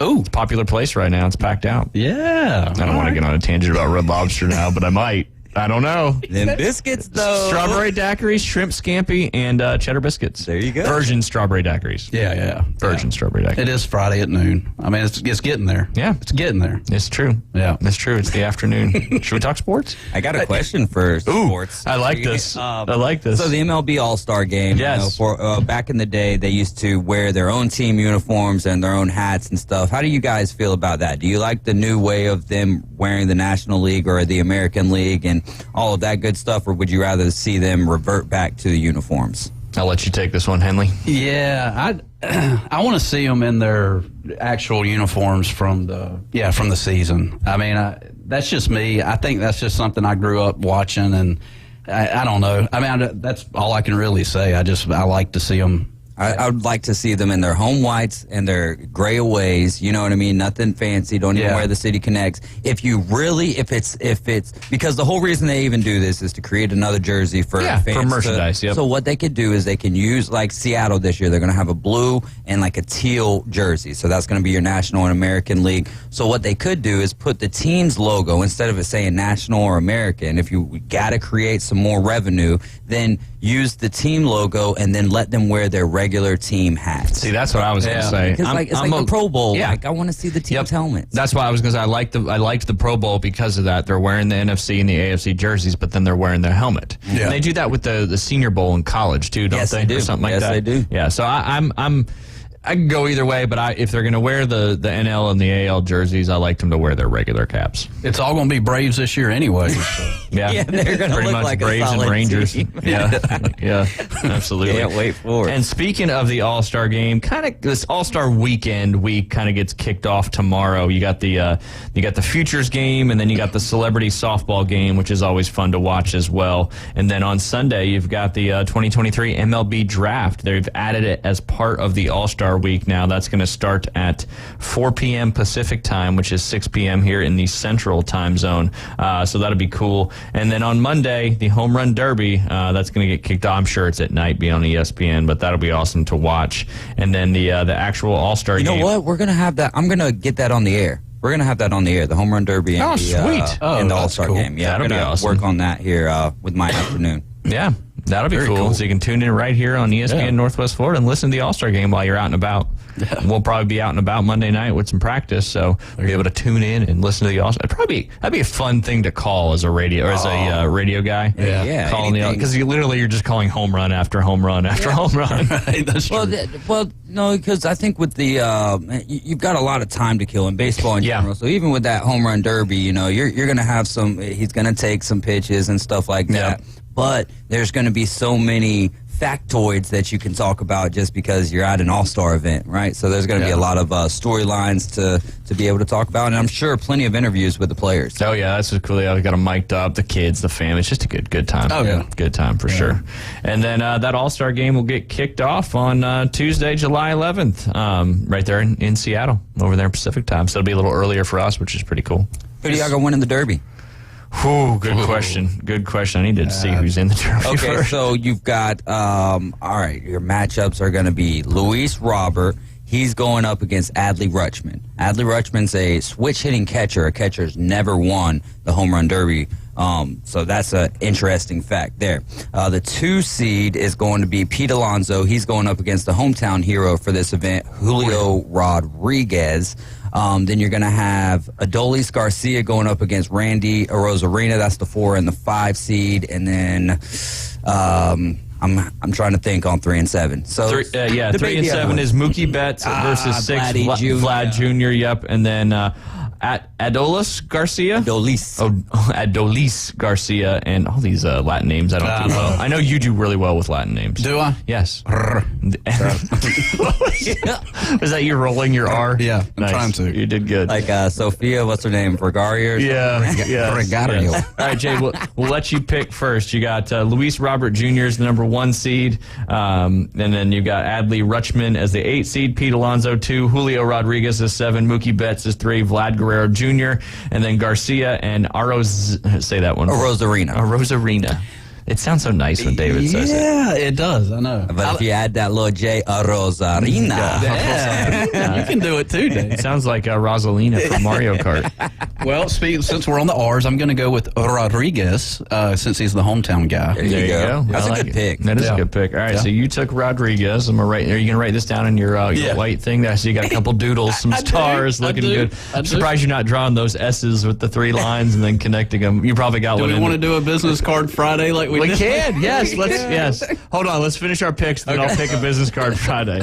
Oh, just the stat. If you added any new ones in there since? I need to know what this game is. Last week, when Hef and them were in here, he picked one of the business cards randomly, and we're going to do it again. All right. I like this. Business card Friday. It's a new thing there. All right, who are you going to take? Trivia Friday. You got Spelling Bee Friday. You got to get these things going. Right? Yeah. Talk about it. That's right. You just keep kicking them down the road. I'm going to take Vladdy Guerrero Jr. He came up short in 2019. I think it's going to be I got Adolis Garcia versus Vladdy Jr. there, and Vladdy Jr. taking the win. So let's go Vladdy. Taking the dub. I'm going to take the one matched up against Vladdy Jr. in the first round. I'm going to take Mookie Betts in this one. Oh, nice. So we'll see what happens. Nice. All right. Did you write it down, Jay? Wasn't there another Mookie Betts back in the day? I think there was. He was a catcher for the Mets. Was it Mookie Betts? He played golf at the course inside the Mall of America. Yeah, there you go.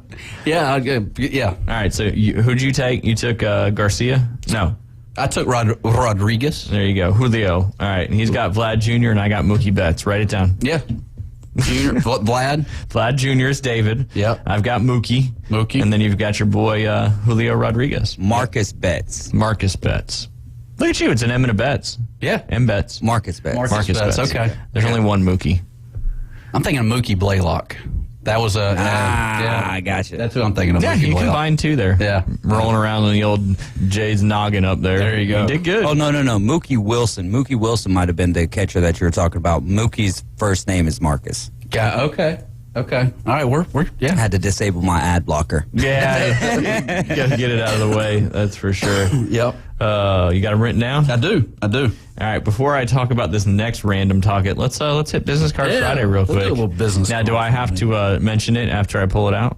Yeah, I'll make sure I got some make sure everything. Get a sponsor in there. Yeah, let's make sure it's or maybe this will be a future sponsor. This could there be. We go. Let's see who do we have locally here? I think these are all locals. All right, good. They're all locals. Why do you have so many business cards? I don't know. Just people threw them out there. Use business. This one's very pretty. We got going on. What are you doing here? Oh boy! What is that? Is this us radio safe? Yes, it's radio safe. Do they hand out business cards at those establishments? I don't know. But I'm just going to say the type of place it is. There you go. It's a motorcycle sales and service place. Oh, okay. Yeah. All right, that's why I said, what are you doing there? You looking at a motorcycle? Or are these people you teach? I've never been on one. I've never been on a motorcycle. I don't think I have either. Yeah, I don't know. Maybe I can't knock it because I haven't tried it. What about like a dirt bike? No. Brap. Yeah. I've never been on a dirt bike either. Yeah. I don't know, man. It's just... I've been on a bicycle. I've just been around the golf course my whole life. I don't know. It's just kind of, it's like, yeah. I don't know. I haven't been out in the Gulf. You haven't been out in the Gulf, like swimming or just like fishing? Swimming and fishing. Shut up, Jay. What? You haven't even been in the beach water. Yeah, This is very confusing to me. I'm a flatlander, man. I'm a flatlander. You probably the Earth's flat or two, or don't you? You've never been in the Gulf? I have not. And you live here in Panama City Beach. No. Next double red flags, we're taking you out. Yeah, we'll get you a fine. Yeah, we'll call them before we tell you to go in, and they'll be ready for you. There you go. Yeah, hey, there's this wild man. He was just talking to us about trying to get into this. He's never been in. Let him in. Let Jay in the Gulf. Let Jay in. That's right. Bring back the malls. Let Jay in the Gulf. There you go. That's it. All right. This one's, it's been an interesting, fun day here. But you know what's going on right now? What's that? The running of the bulls. Oh. That's something I feel like you'd be involved in. That would be a bucket list for, that'd be awesome, man. Yeah, well, then it's happening over there in Pamplona, Spain, and thousands of the thrill seekers go out there and get in there with the bulls and all that stuff. But there's 1.7 million people visit just for this event. Talk about an economy booster. How many people do you think are actually partaking in this? Jay, would you actually do the running with the bulls part, or would you? I would like to just be on a balcony somewhere. The spectator. Man, I don't know. Yeah, I guess. I'd be a spectator. It technically starts, which today is July 7th, but it started already over there because they're ahead of us over there in Europe. They're ahead of us. Yeah, they're ahead of us. I think. What would you do, Ryan? I mean, it's bold. Do I get to wear a flak jacket? Yeah. No, you get to wear a red cape. Nice. Am I in shape or am I out of shape? You are what you are. Well, I'm all right now. No, that's a no-go. I've seen you on the flag football field, man. That's short bursts. I could outrun an alligator, but probably not if you're running in a straight line, brother. You that's true. Run in you got to zigzag. You got those little arms; they can't move fast. I could do that, but no, running past the bulls. Yeah, I mean, extremism, man. Tour de France, right? That's going on right now. I mean, there's people that die. I'm sure there's people that die in this running of the bulls. I mean, yeah. And there's the Friday run was the first of 8 scheduled, and then it says the rest of the day usually include massive sessions of drinking, eating, and attending cultural events. Massive, because massive was the word that was used. That's what a for great descriptor there. It said in the run, 6 bulls guided by 6 tame oxen charged along the routes of Pamplona streets for about 2 minutes and 30 seconds, reaching the bull ring. That's insane. That's nuts. Yeah, nuts. Do we have anything over here that's remarkable, like anything close to that?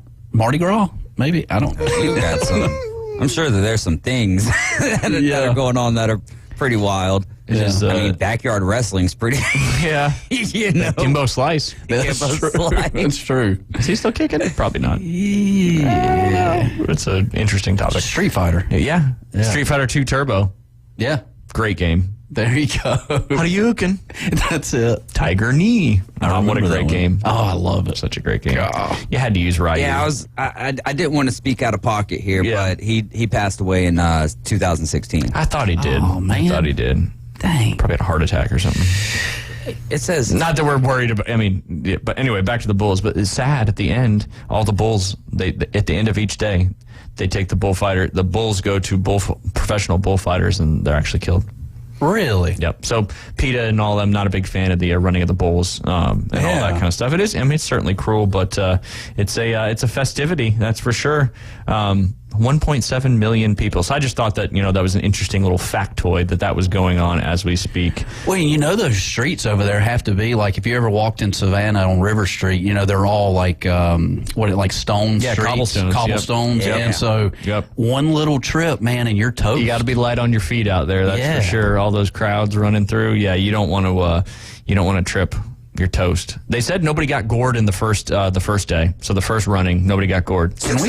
Can we watch this on Bally Sports or something? I don't know if it's on Bally, but I'm sure it's on. I'm sure you can stream it. Yeah, we'll find out on the break. I'll let you know. I'll send you the link. Runningwiththebulls.com. Yeah, there you go. That's actually the website is runningwiththebulls.com. But it's like how to book your trip and all that stuff. I went down a rabbit. Imagine that. I went down a rabbit hole earlier this morning about the Running with the Bulls.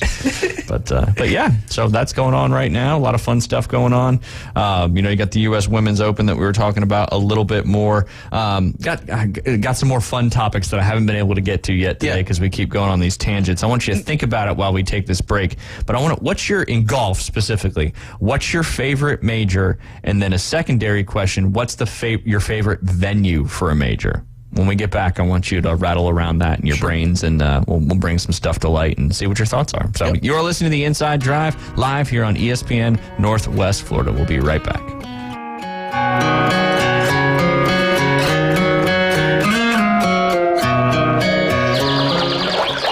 ESPN Northwest Florida has the real local fishing report. Hi, this is Tim from Bay Breeze Bait and Tackle. Join me every Friday at 4:20 during the afternoon Underdogs. It's accurate, detailed content from local anglers, plus fishing updates on Saturday and Sunday morning right when you hit the water. Advice and stories from local anglers. Tune into the Bay Breeze Bait and Tackle Fishing Report, exclusively on ESPN Northwest Florida. Good afternoon. This is Joanna on ESPN Northwest Florida with your forecast on this Friday. A possibility of thunderstorms and mostly sunshine the remainder of the day with a moderate breeze coming out of the west-southwest at 14 miles per hour and look for it to be 87. Tonight, there will be a likelihood of thunderstorms and partly cloudy skies with the temperature reaching 81. This weather is sponsored by Mid-South Lumber, the best little lumber yard in Panama City. Thank you for keeping that dial on ESPN Northwest Florida. Rely on it. Hey folks, Chris Kramer with Bill Kramer GM. And the best place to listen to the Inside Drive with Ryan Mulvey is inside a brand new vehicle from Bill Kramer GM.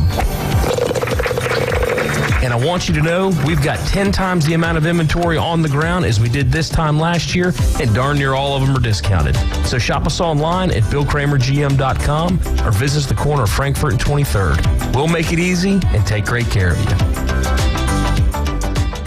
PCB Hobby, the beach's premier hobby store for sports cards, comics, coins, and trading card games. PCB Hobby carries the largest selection of boxes and packs from the latest releases of brands like Topps, Panini, Leaf, and more. Looking for a specific player or team? PCB Hobby has a wide assortment of raw and graded cards. They carry parallel rookie, game used, and autographed cards in both modern and vintage. Have a collection you want to sell? We buy, sell, and trade. PCB Hobby on Back Beach Road, just east of Florida Linen. Call 850-320-8388. Welcome to the Inside Drive, the next big thing. It's a big, huge, giant deal. Sports betting, huge reactions, your calls and real-time coverage of the stories you're following. Broadcasting from the Bill Kramer Chevrolet Buick GMC and Kramer Marine Outdoor Studios on ESPN Northwest Florida. Keep making noise! Keep making noise! Yeah! Let it just run for a little bit on this fun, nostalgic Mall Friday here on the Inside Drive. You are listening to it live here on ESPN Northwest Florida, inside the Bill Kramer Chevrolet Buick GMC and Kramer Marine and Outdoor Studios. Don't forget, coming up at the end of this segment, it is your chance to play high-low and try to win the Blast at Bay Point presented by ESPN Northwest Florida. Like I mentioned at the top of this show, you can go back in, check out those YouTube videos or the Facebook videos and go to that hour and 40 mark, as Jay mentioned, and see what people have said so far, because it's been narrowed down to, I think, about 8 numbers. So today's your chance, and then if you don't get it today, pay attention, and you'll have it one more. Do you have it tonight or the Braves game? I'm going to do it at 5:20. 5:20, that's right. That's right. So you have a chance. If we don't have a winner here in about 10 minutes or 15 minutes, you'll have an opportunity on the afternoon Underdogs as well. And you have to be the 10th caller, so get those phones ready. Before I ask you guys these questions, I'm a huge Niners fan, but anytime Kyle Shanahan, he's just one of my favorite offensive minds out there. And Kyle Juszczyk, who's the fullback for the Niners, who's just a monster, one of my favorite players in football. But he had an interview on the Rich Eisen show, and I just want to read some of these quotes because I just thought they were cool. Yeah. So since we haven't really talked a whole lot about sports today, I figured I'd read something that might be sportsy. But he loved the idea of moving to California when he was a free agent in 2017, and loved what Kyle's offense is like. He said, "I had just watched the Atlanta Falcons in the playoffs and the Super Bowl in Atlanta. Obviously, defense kind of let that done down. We know what happened. You're not a fan anymore, so it doesn't really matter." And he said he could really thrive in that style offense.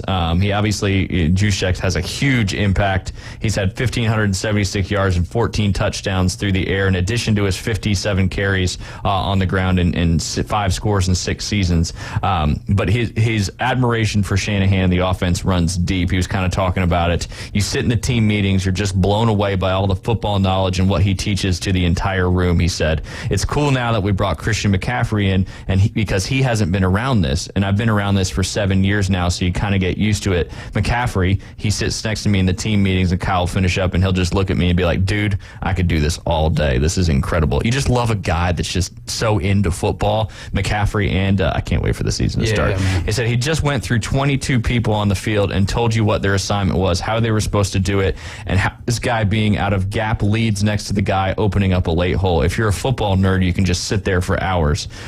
He said Eustace has seen various examples of Shanahan's mastermind at work over the last seasons and offered up one of his favorite examples. I read this a couple days ago, just awesome. There's a video of it if you hadn't seen it. So there are videos of this. We're about to run a branch route, Eustace says. Right before the play, he tells the refs he has an 8-yard route that's going to break in the NFC Championship game against the Packers. He's like, the defender has outside leverage. He's going to grab George Kittle when he breaks out. Just be ready for it. He said 7 seconds later, it's exactly how he said. The ref grabs a flag and throws it. And he just called a shot in the NFC Championship. Just a little story there. But and if you've never watched the video, he's literally telling that to the ref. Kittle's running a little breakout route. And as soon as Kittle goes to break, the guy grabs his jersey and the ref throws the holding flag. Wow. Calling what's happening on the field. Yeah. The guy's just all in on football. And I mean, his dad and, all that stuff too. So, but I'm obviously excited for this season. I think it's going to be a fun one. Yeah, man. I mean, talking about that's using imagination, right? I mean, yeah, it's imagination and kind of knowing, putting things in various places to make an outcome happen. Yeah. And that's what coaching really is in a nutshell, is putting your people in all the right places to try to force an outcome is what you want. And that's right. He's one of the best at doing it as well. Playing chess, got to be 4 or 5 moves ahead at least. That's right. Yeah. Chess, not checkers. And I thought I sent this to David as well yesterday. Everybody's talking about the quarterback situation in San Francisco, and this one kind of really resonated well for me and kind of made me understand the situation. Everybody's like, they drafted Trey Lance so high. The Dolphins have all these great players now because of that trade and all that stuff. And Lance he earned the starter job last year, but then got hurt. Then Garoppolo got hurt, and then we know what Brock Purdy did. And this kind of resonated a little bit for me. It says they know how good they are. They know the window they're in. They know they've got one of the most talented rosters in football. So at this point, they really don't feel like they can throw a season overboard in the name of Trey Lance's development.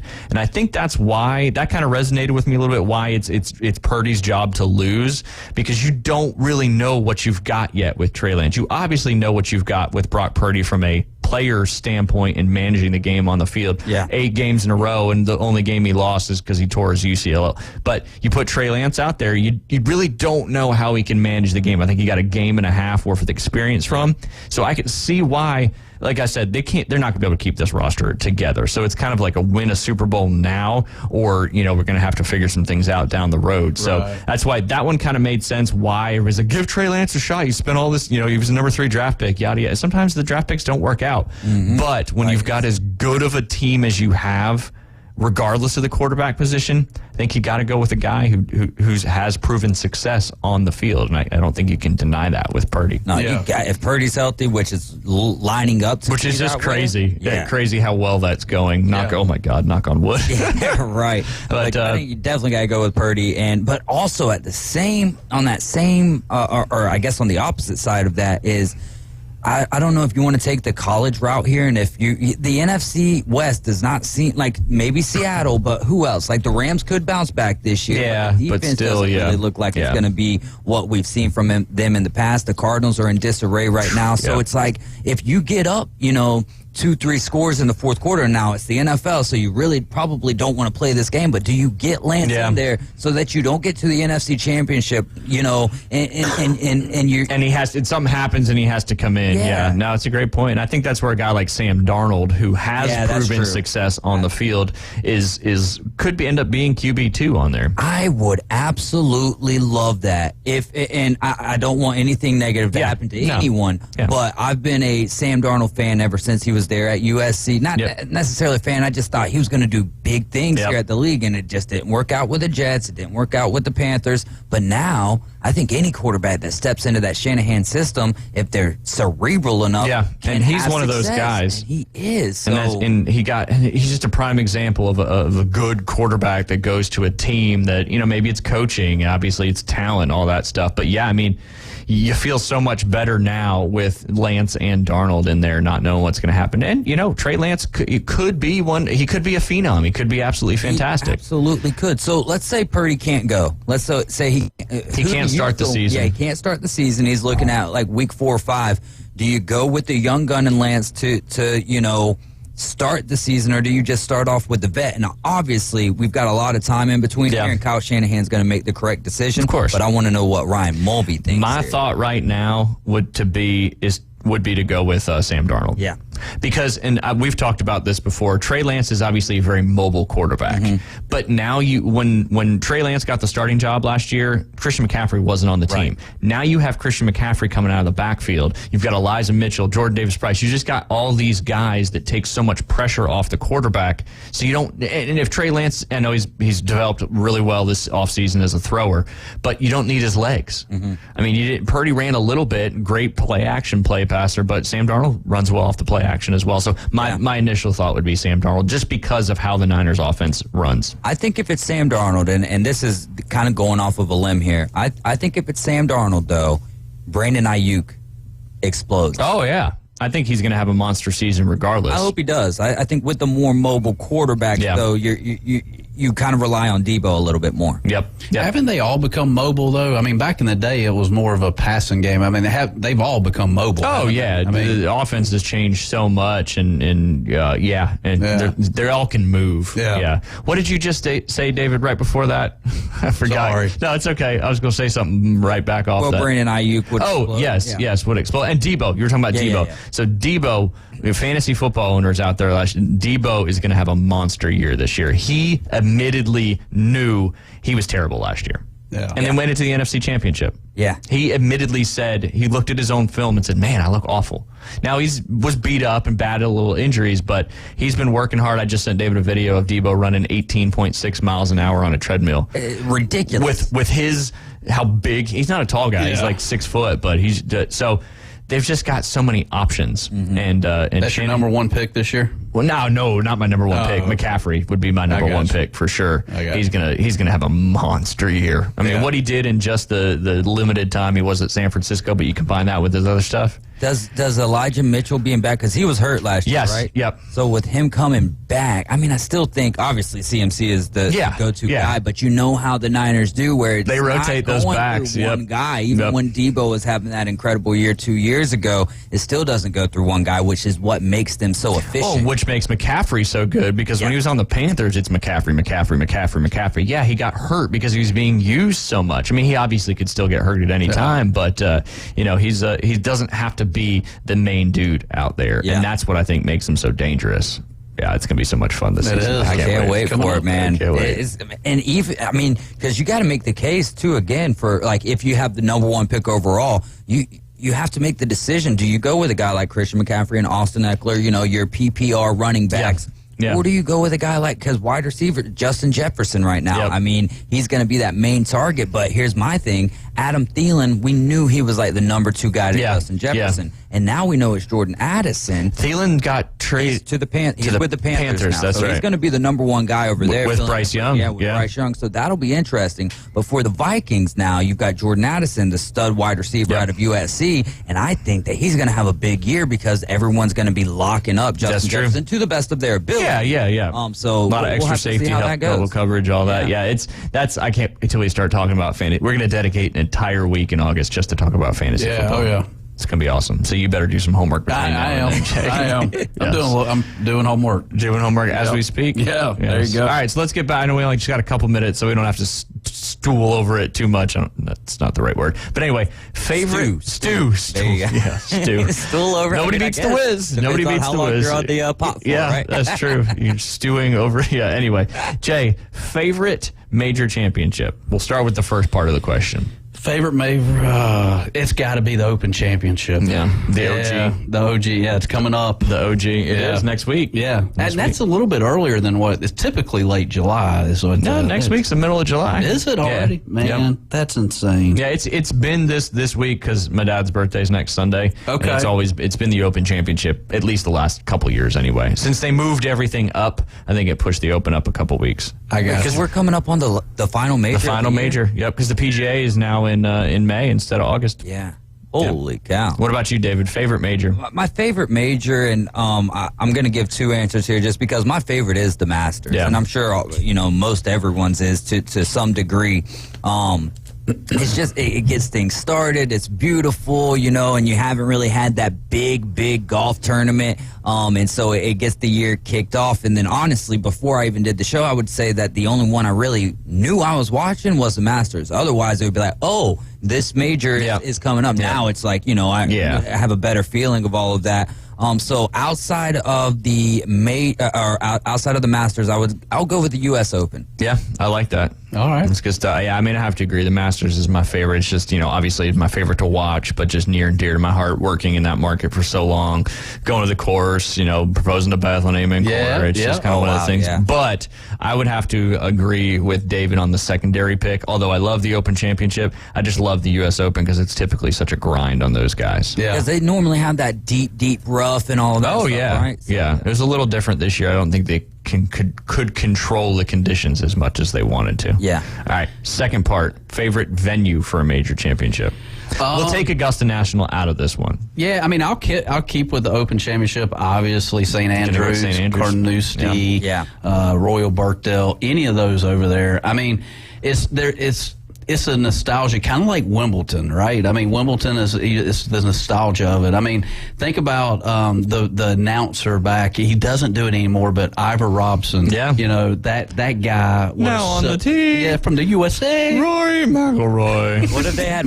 I can't believe I'm blanking on this. O'Shea, I believe, the guy who does the hot dog eating competition. Oh yeah, what if he did that? That'd be epic. Like 5-minute introductions now. Yes. All the memes that have come out of Joey Chestnut walking back out trying to get everybody to come. Funny. Bro, obviously his nickname is Jaws, but like, golly, bro. He's a funny looking guy. That's why he's so good at eating hot dogs. Yep, that's it. Peak male athlete. Yeah, that's it. That's right there. That's who we should be. He should be going to the Olympics. That will be an Olympic sport before long. I guarantee Confirmed? it. Yeah. Guaranteed. I like it. Yeah. Like when video games become a part of the Olympics, which probably could actually happen. It could very well be. I mean, golf's in the Olympics now. Well, yeah, but golf's an actual sport, though. Yeah, you know? that's true. Esports. I don't want to take anything away from eating, but it's like a fundamental thing in your life that you have to do. Everyone can do it, but just not to that level. Not to that extent. Yeah, exactly. You know? So it is what it is. Didn't they do an Extreme Olympics or something like that where people... X Games. Okay, X Games. There you go. Yeah. Does that still exist? Oh, yeah. Okay. But there's like a million of them now. Yeah. It used to be like you had the summer and the winter. I went like 4 years ago to Aspen for the Winter X Games, and it was really cold. Because, I mean, Lil Wayne was performing out there as well, so we went to the concert, and he didn't even start till midnight, and it was like 5 degrees out there for a Florida boy with, like, you know, my feet were frozen. Yeah. The rest of our group went, and I was like, no, like, I didn't come out here for the X Games as much as I did for Lil Wayne. Yeah, you're like, I'm going to sit out in 5 degrees. I'm sticking around, so it's like 2 o'clock, then we're out of there. You got to get some toasty toes. Were you at the mall like the day before getting like a parka and everything? No. Because I've been snowboarding a few different times now. So I'd be that guy. Yeah. And honestly, your feet are underrated. You got to protect your feet. Yeah. Because you forget about that. The cold over there in Colorado, now when it gets night, but it is different. Like when it's 25 degrees, you're okay with being out there in a t-shirt and shorts. But when, but your feet though, as long as your feet and your head and your extremities, that's where your heat goes. Mm-hmm. Got to keep the dome warm. Good gloves, good boots, and a good beanie, and you're good to go. See, for when you ever go into snow, if you ever do, now you know. He would go to Colorado and not get into the snow because the man's been sitting here in Panama City Beach now for how long? Going to the damn got into the Gulf. Yeah. It'd be like living in Hawaii and not surfing. We're going to strap him down to a paddleboard and just push him out there. Hey, $1 million question. Yeah. Can you swim? Yeah. Okay, good. Yeah, I can. For a minute. He learned in the golf course ponds. Yeah. Right. Yeah. He came out looking all blue and whatnot from the dye. I'm scared I'd get my I wouldn't get my land legs back, man. You know how you get sea legs supposedly? Like, I just wonder if... You get sea legs from going on a boat, yes, but not swimming in the Gulf. You don't get sea legs from swimming. He's worried he's going to turn into a mermaid. Hey, you never know. You may find your new person out there. There you go. And you're not even willing to get out there in the Gulf. She could be waiting for you. The mermaid. The mermaid. Yeah. in the Gulf. That's good stuff. It is. I guess we'll give our answers real quick of our favorite. I'm going to throw where the U.S. Open's being played for the ladies right now. I love Pebble as a venue just because it's one I know, and it's just, it can play so differently from each day with the weather conditions and all that stuff. Obviously, this is outside of Augusta National, and then the old course at St. Andrews too. I mean, that doesn't get any better than that. What do you think, David, real quick before we get into our high-low promo here? Yeah, this isn't something I'm very good at because I don't know where. Yeah. So I'll just plead the fifth on this one. I'll go Oak Hill. There you go. Yeah, Oak that's Hill. a good one. PGA I'm Championship over here this past searching year. it up. So. Yeah, search it up. Yeah. Piner's number good one. There's a lot of good ones. There are. For sure. Yeah. For sure. But get your phones ready because coming up here in just a moment, we're going to be taking our 10th caller with an opportunity to play high-low. You've just got to guess Jay's amount of money he lost gambling on baseball this past weekend. Hopefully he does a little better this weekend. But if you've been listening, you kind of know where that number is falling, and you got to be the 10th caller. Give us a call, 850-215-6290, and we'll be right back with hopefully our winner on the line. You're listening to The Inside Drive here on ESPN Northwest Florida.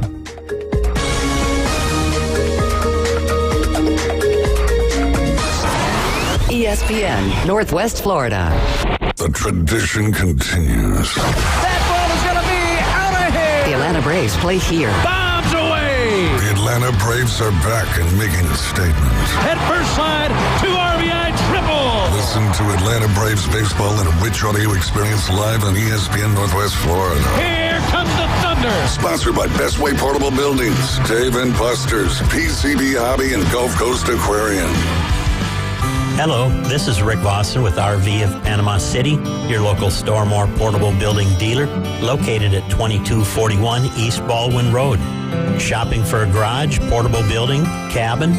We build them anywhere from 8 to 16 foot wide, 10 feet to 60 feet long. We can do insulation, electricity, transom dormers, thermal windows. Come, let's customize a building together. Rick Vossen, Stormore Portable Building Dealer, Panama City. That boot store reminds you we celebrate the birth of our nation on July the 4th. Do more than celebrate. Pray like you have never prayed before for this country. We're in perilous times. Pray that God will keep his hand on America and not turn away. And remember, no matter what comes your way, Joe says God is good all the time. That boot store, your complete Western and Carhartt work clothes shop. Open Tuesday through Thursday, 9 till 5. And Friday and Saturday, 9 till 5:30. Next to Bill Burr Kia, 15th Street, Panama City. Los Rancheros has been doing it right for 20 years. Los Rancheros brings a top-shelf dining experience to you with the opening of their beautiful new building. Watch all college and pro games on Los Rancheros' 14 large-screen TVs with great drink specials daily from 2 to 5 and during all the games. Los Rancheros, the place for live sports and great food on 23rd Street between Jenks and Harrison. Coming in hot. So hot. It'll be a hot one. Really hot. Goddamn. The Inside Drive with Ryan Mulvey. Live from the Bill Kramer Chevrolet Buick GMC and Kramer Marine Outdoor Studios on ESPN Northwest Florida.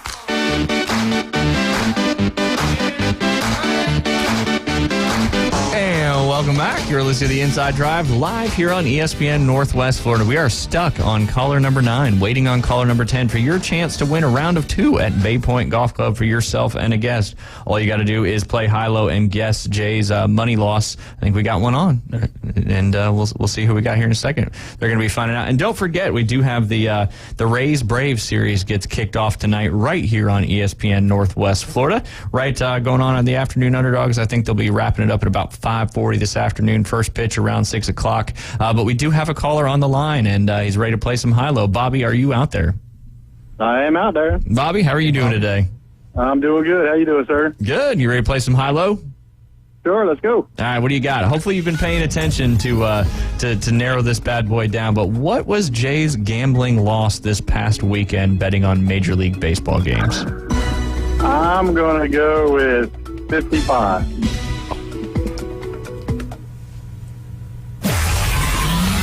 That is too low. Oh, man. It was certainly close, that is for sure. And there'll be one more opportunity this week coming up at 5:20 on the Afternoon Underdog. So if you want to give them a call back at that same number. But Jay, you got a question for Bobby? Yeah. Hey, Bobby, what's your favorite MLB team? MLB? MLB, Major League Baseball? I'm a Oriole. Oh, there you go. Let's go. I love to hear that. Yeah. Now, how did you become an Oriole fan? That is I was born in Baltimore. Okay. All right. I used to be a junior Oriole as a kid. I could walk to the stadium on 33rd. Oh, that's so cool, man. So the old Camden Yards, huh? Is it still Camden? Yeah. No, Camden's downtown by Dana Harbor. Memorial Stadium was up on 33rd. Oh, okay. All right. Very cool. That's old. Yeah, man. Who's your favorite Orioles of all time? I got a feeling I kind of know who you're gonna say, but be curious. Well, my favorite growing up, I guess, I liked Eddie Murray. Oh, there you go. He was awesome first baseman. I mean, it was between him and I also liked Belanger too, and he was underrated. Yeah. I thought you were going to say Cal Ripken Jr., but the obvious answer. Yeah, that is the obvious. No, I love Cal Ripken, but it's just Eddie Murray. Just always liked him. Yeah. It was so cool back in the 80s and 90s to see him hitting in the right field over into the yards, man. Speaking of the home run derby happening, this Monday. Is it Monday? Or Sunday? Monday, yeah. Monday coming up. Yeah, All-Star Games on Tuesday. Yeah. Yep. Yeah. But, man, super cool, man. We're glad you're listening to us, and hope you have a good weekend. Yeah, definitely. Yep. And make sure you stay on the line, Bobby, as we do. Anybody who is that 10th caller, even if you don't guess the high-low correctly, you win a free large bag of range balls out there at Bay Point Golf Club. So we'll hopefully see you soon out there as well. But, yeah, David will get your information if you want to go ahead and stay on the line. Okay. Thanks, man. All right, if everybody's been paying attention, it's been narrowed down pretty tight now to get this number. Again, you'll have one more opportunity this week coming up on the Afternoon Underdogs at 5:20. That 10th caller will have an opportunity to play high-low one more time. Hopefully we'll get a winner so they can come out and enjoy 2 complimentary rounds out there at Bay Point Golf Club. It's happening this afternoon. I've got a feeling. I can feel it for sure. I can too. Got a feeling inside these bones. Yeah, there you go. That's right. What a song. I mean, it just took off. JT. Yeah, yep. JT. But yeah, goodness. Hey, I'm gonna wait till David gets off the phone because I have a question what this is. Last week we were talking about the the perfect game that was pitched, and just want to go through some of the likelihood of the rare feats in Major League Baseball games, and also get some of your thoughts on what you think in some of these other sports would be an equivalent to some of these things. This happens every number of games, every X number of games. So three home runs in a game, there's been 480 instances. That happens every 491 games. Hit for the cycle, there's been 343 instances, happens every 687 games. A no-hitter, obviously a lot more common than the perfect game because you can walk batters, has happened 319 times and happens every 739 games. This is the thing I have a question. I'm going to come back to it. The perfect game has happened 24 times. That happens every 9,822 games. 4 home runs in a game. It's only happened 18 times. It happens every 13,096 games. 10 RBI in a game only happens 16 times. That's 14,734 every game. David, what is a immaculate inning? That would be 9 pitches, all strikes, strike out the side. Oh, gotcha. That's happened 114 times, and that happens every 2,068 games. Ooh, I love this, what you're doing right now. Yeah, we started at the bottom. Yeah, it was the 3-run home run, the hit for the cycle, the no-hitter, then the immaculate inning, then the perfect game. There's been 24 instances, 9,822 games. Every 25. Yep, yeah. And then 4 home runs in a game's only happened 18 times. That happens every 13,096 games. 10 RBIs only happened 16 times in a single game. That happens every 14,734 games. The unassisted triple play has happened 15 times in Major League Baseball history, happening every 15,716 games. And then my brother turned one of those in Little League. Oh, really? Nice. Yeah. Man, we need to get him on the record books. Yeah.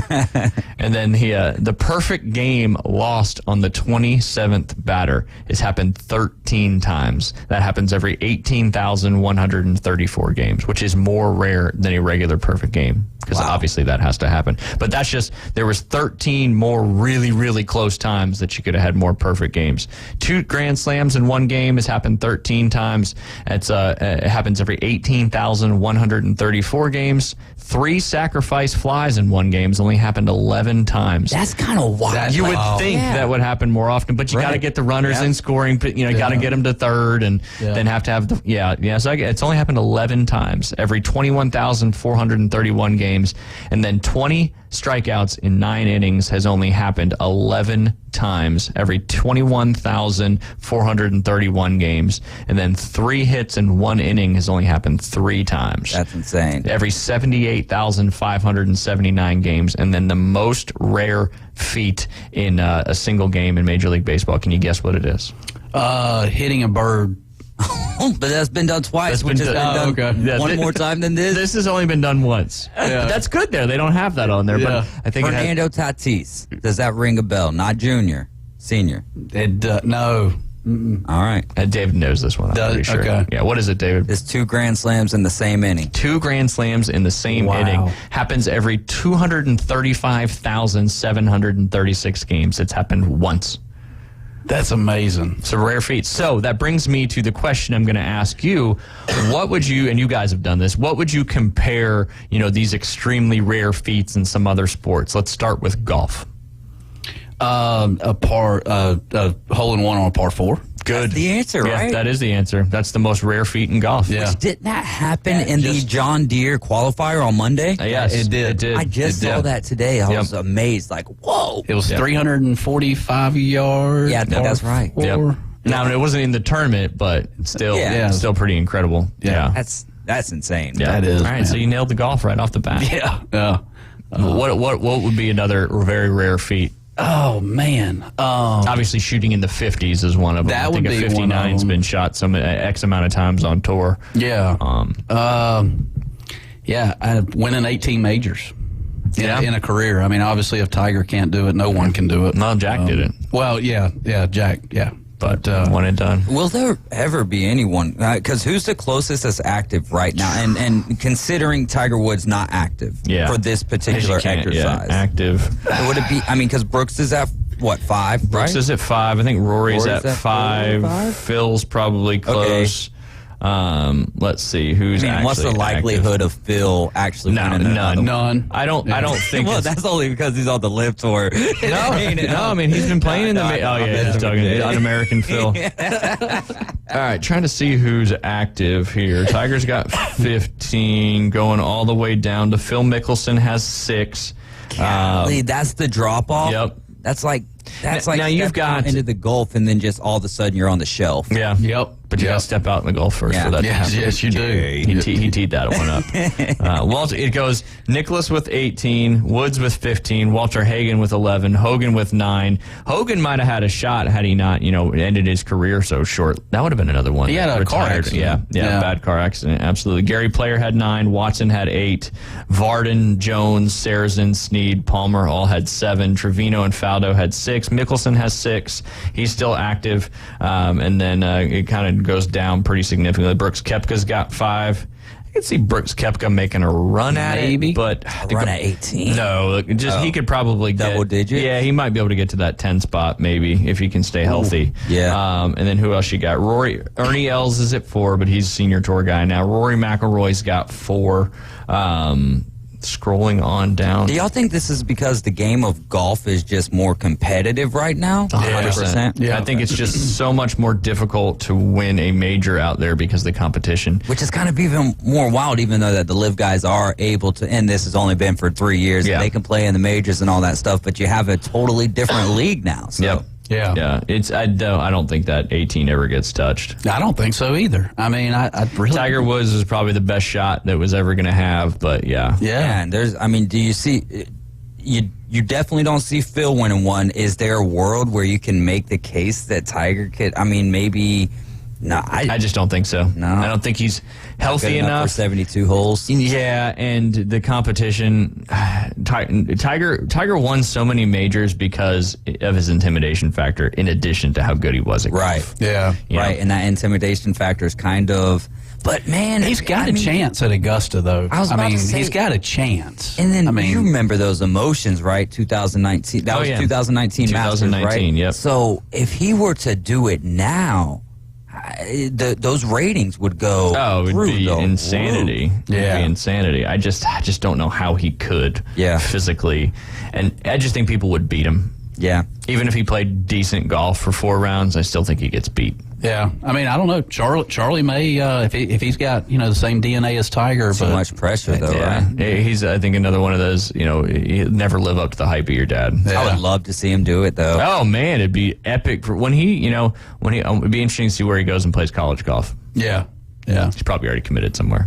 But I mean, he is taking these junior tournaments and just beating all these other kids like Tiger did. He's definitely winning. He's winning big time. So would your advice to Tiger be to tell Charlie slow down, wait till you know what I mean? Look at your own career path, and you said you answered a question saying that you peaked at 10. Would you slow Charlie down, or is it another one of those things that if that's what the kid wants to do, though, you can't? Well, I think in order to be successful at that next level, I think you have to dedicate everything to it at that age. Yeah. To try to go in that kind of stratosphere and that kind of stuff. But yeah, because that is a different. I mean, that's a level above superstardom. Yeah. Yeah. Yep. That's But we're not in a domination generation, I don't think. I mean, think about it. I mean, think about Maddox and Glavine and all those guys. They from a pitching standpoint, those guys just dominated. I mean, I don't really see. But we kind of are coming back into that a little bit because of the velocity and everything. You know what I mean? Yeah.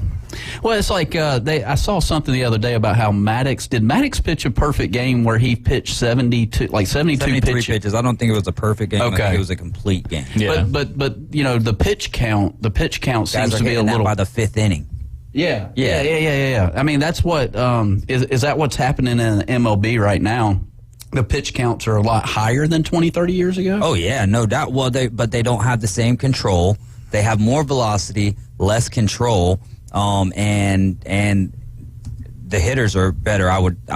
It's tough. It's tough to say that the hitters are better because that was an era right there. You know what I mean? The 90s, there's a lot of good hitting going on. I mean, Tony Gwynn was one of the best to ever do it. Barry Bonds still, regardless of what you think of him, was a phenomenal hitter.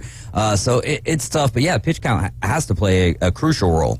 But I mean, pivotal role. Yeah, but think about the scouts today. I mean, if you have a Maddox today throwing 80 miles an hour in high school, is a scout even looking at that guy because it's all about velocity? You know what I'm saying? It's just like golf. It's just like golf. You got to hit it 300 plus at 15 years old, and if you're not, you're not. Yeah. Which is a shame that you get overlooked like that in golf and baseball and football if you're not running a 4.4. You know what I mean? Yeah. We've become so analytic and stat driven because that's the world we live in now, and I think it's certainly changed the game. That's for sure. Yeah. Yeah, we got about 1 minute left, Jay. What's your takeaways from today's show?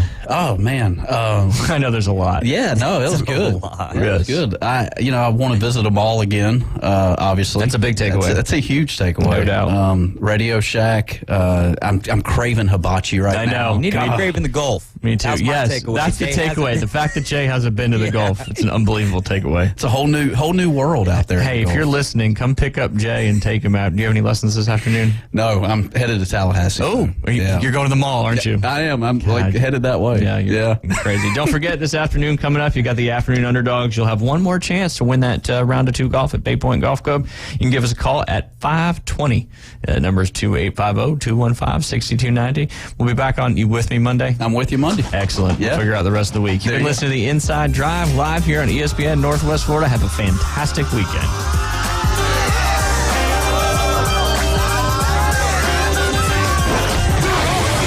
ESPN Northwest Florida. The afternoon underdog.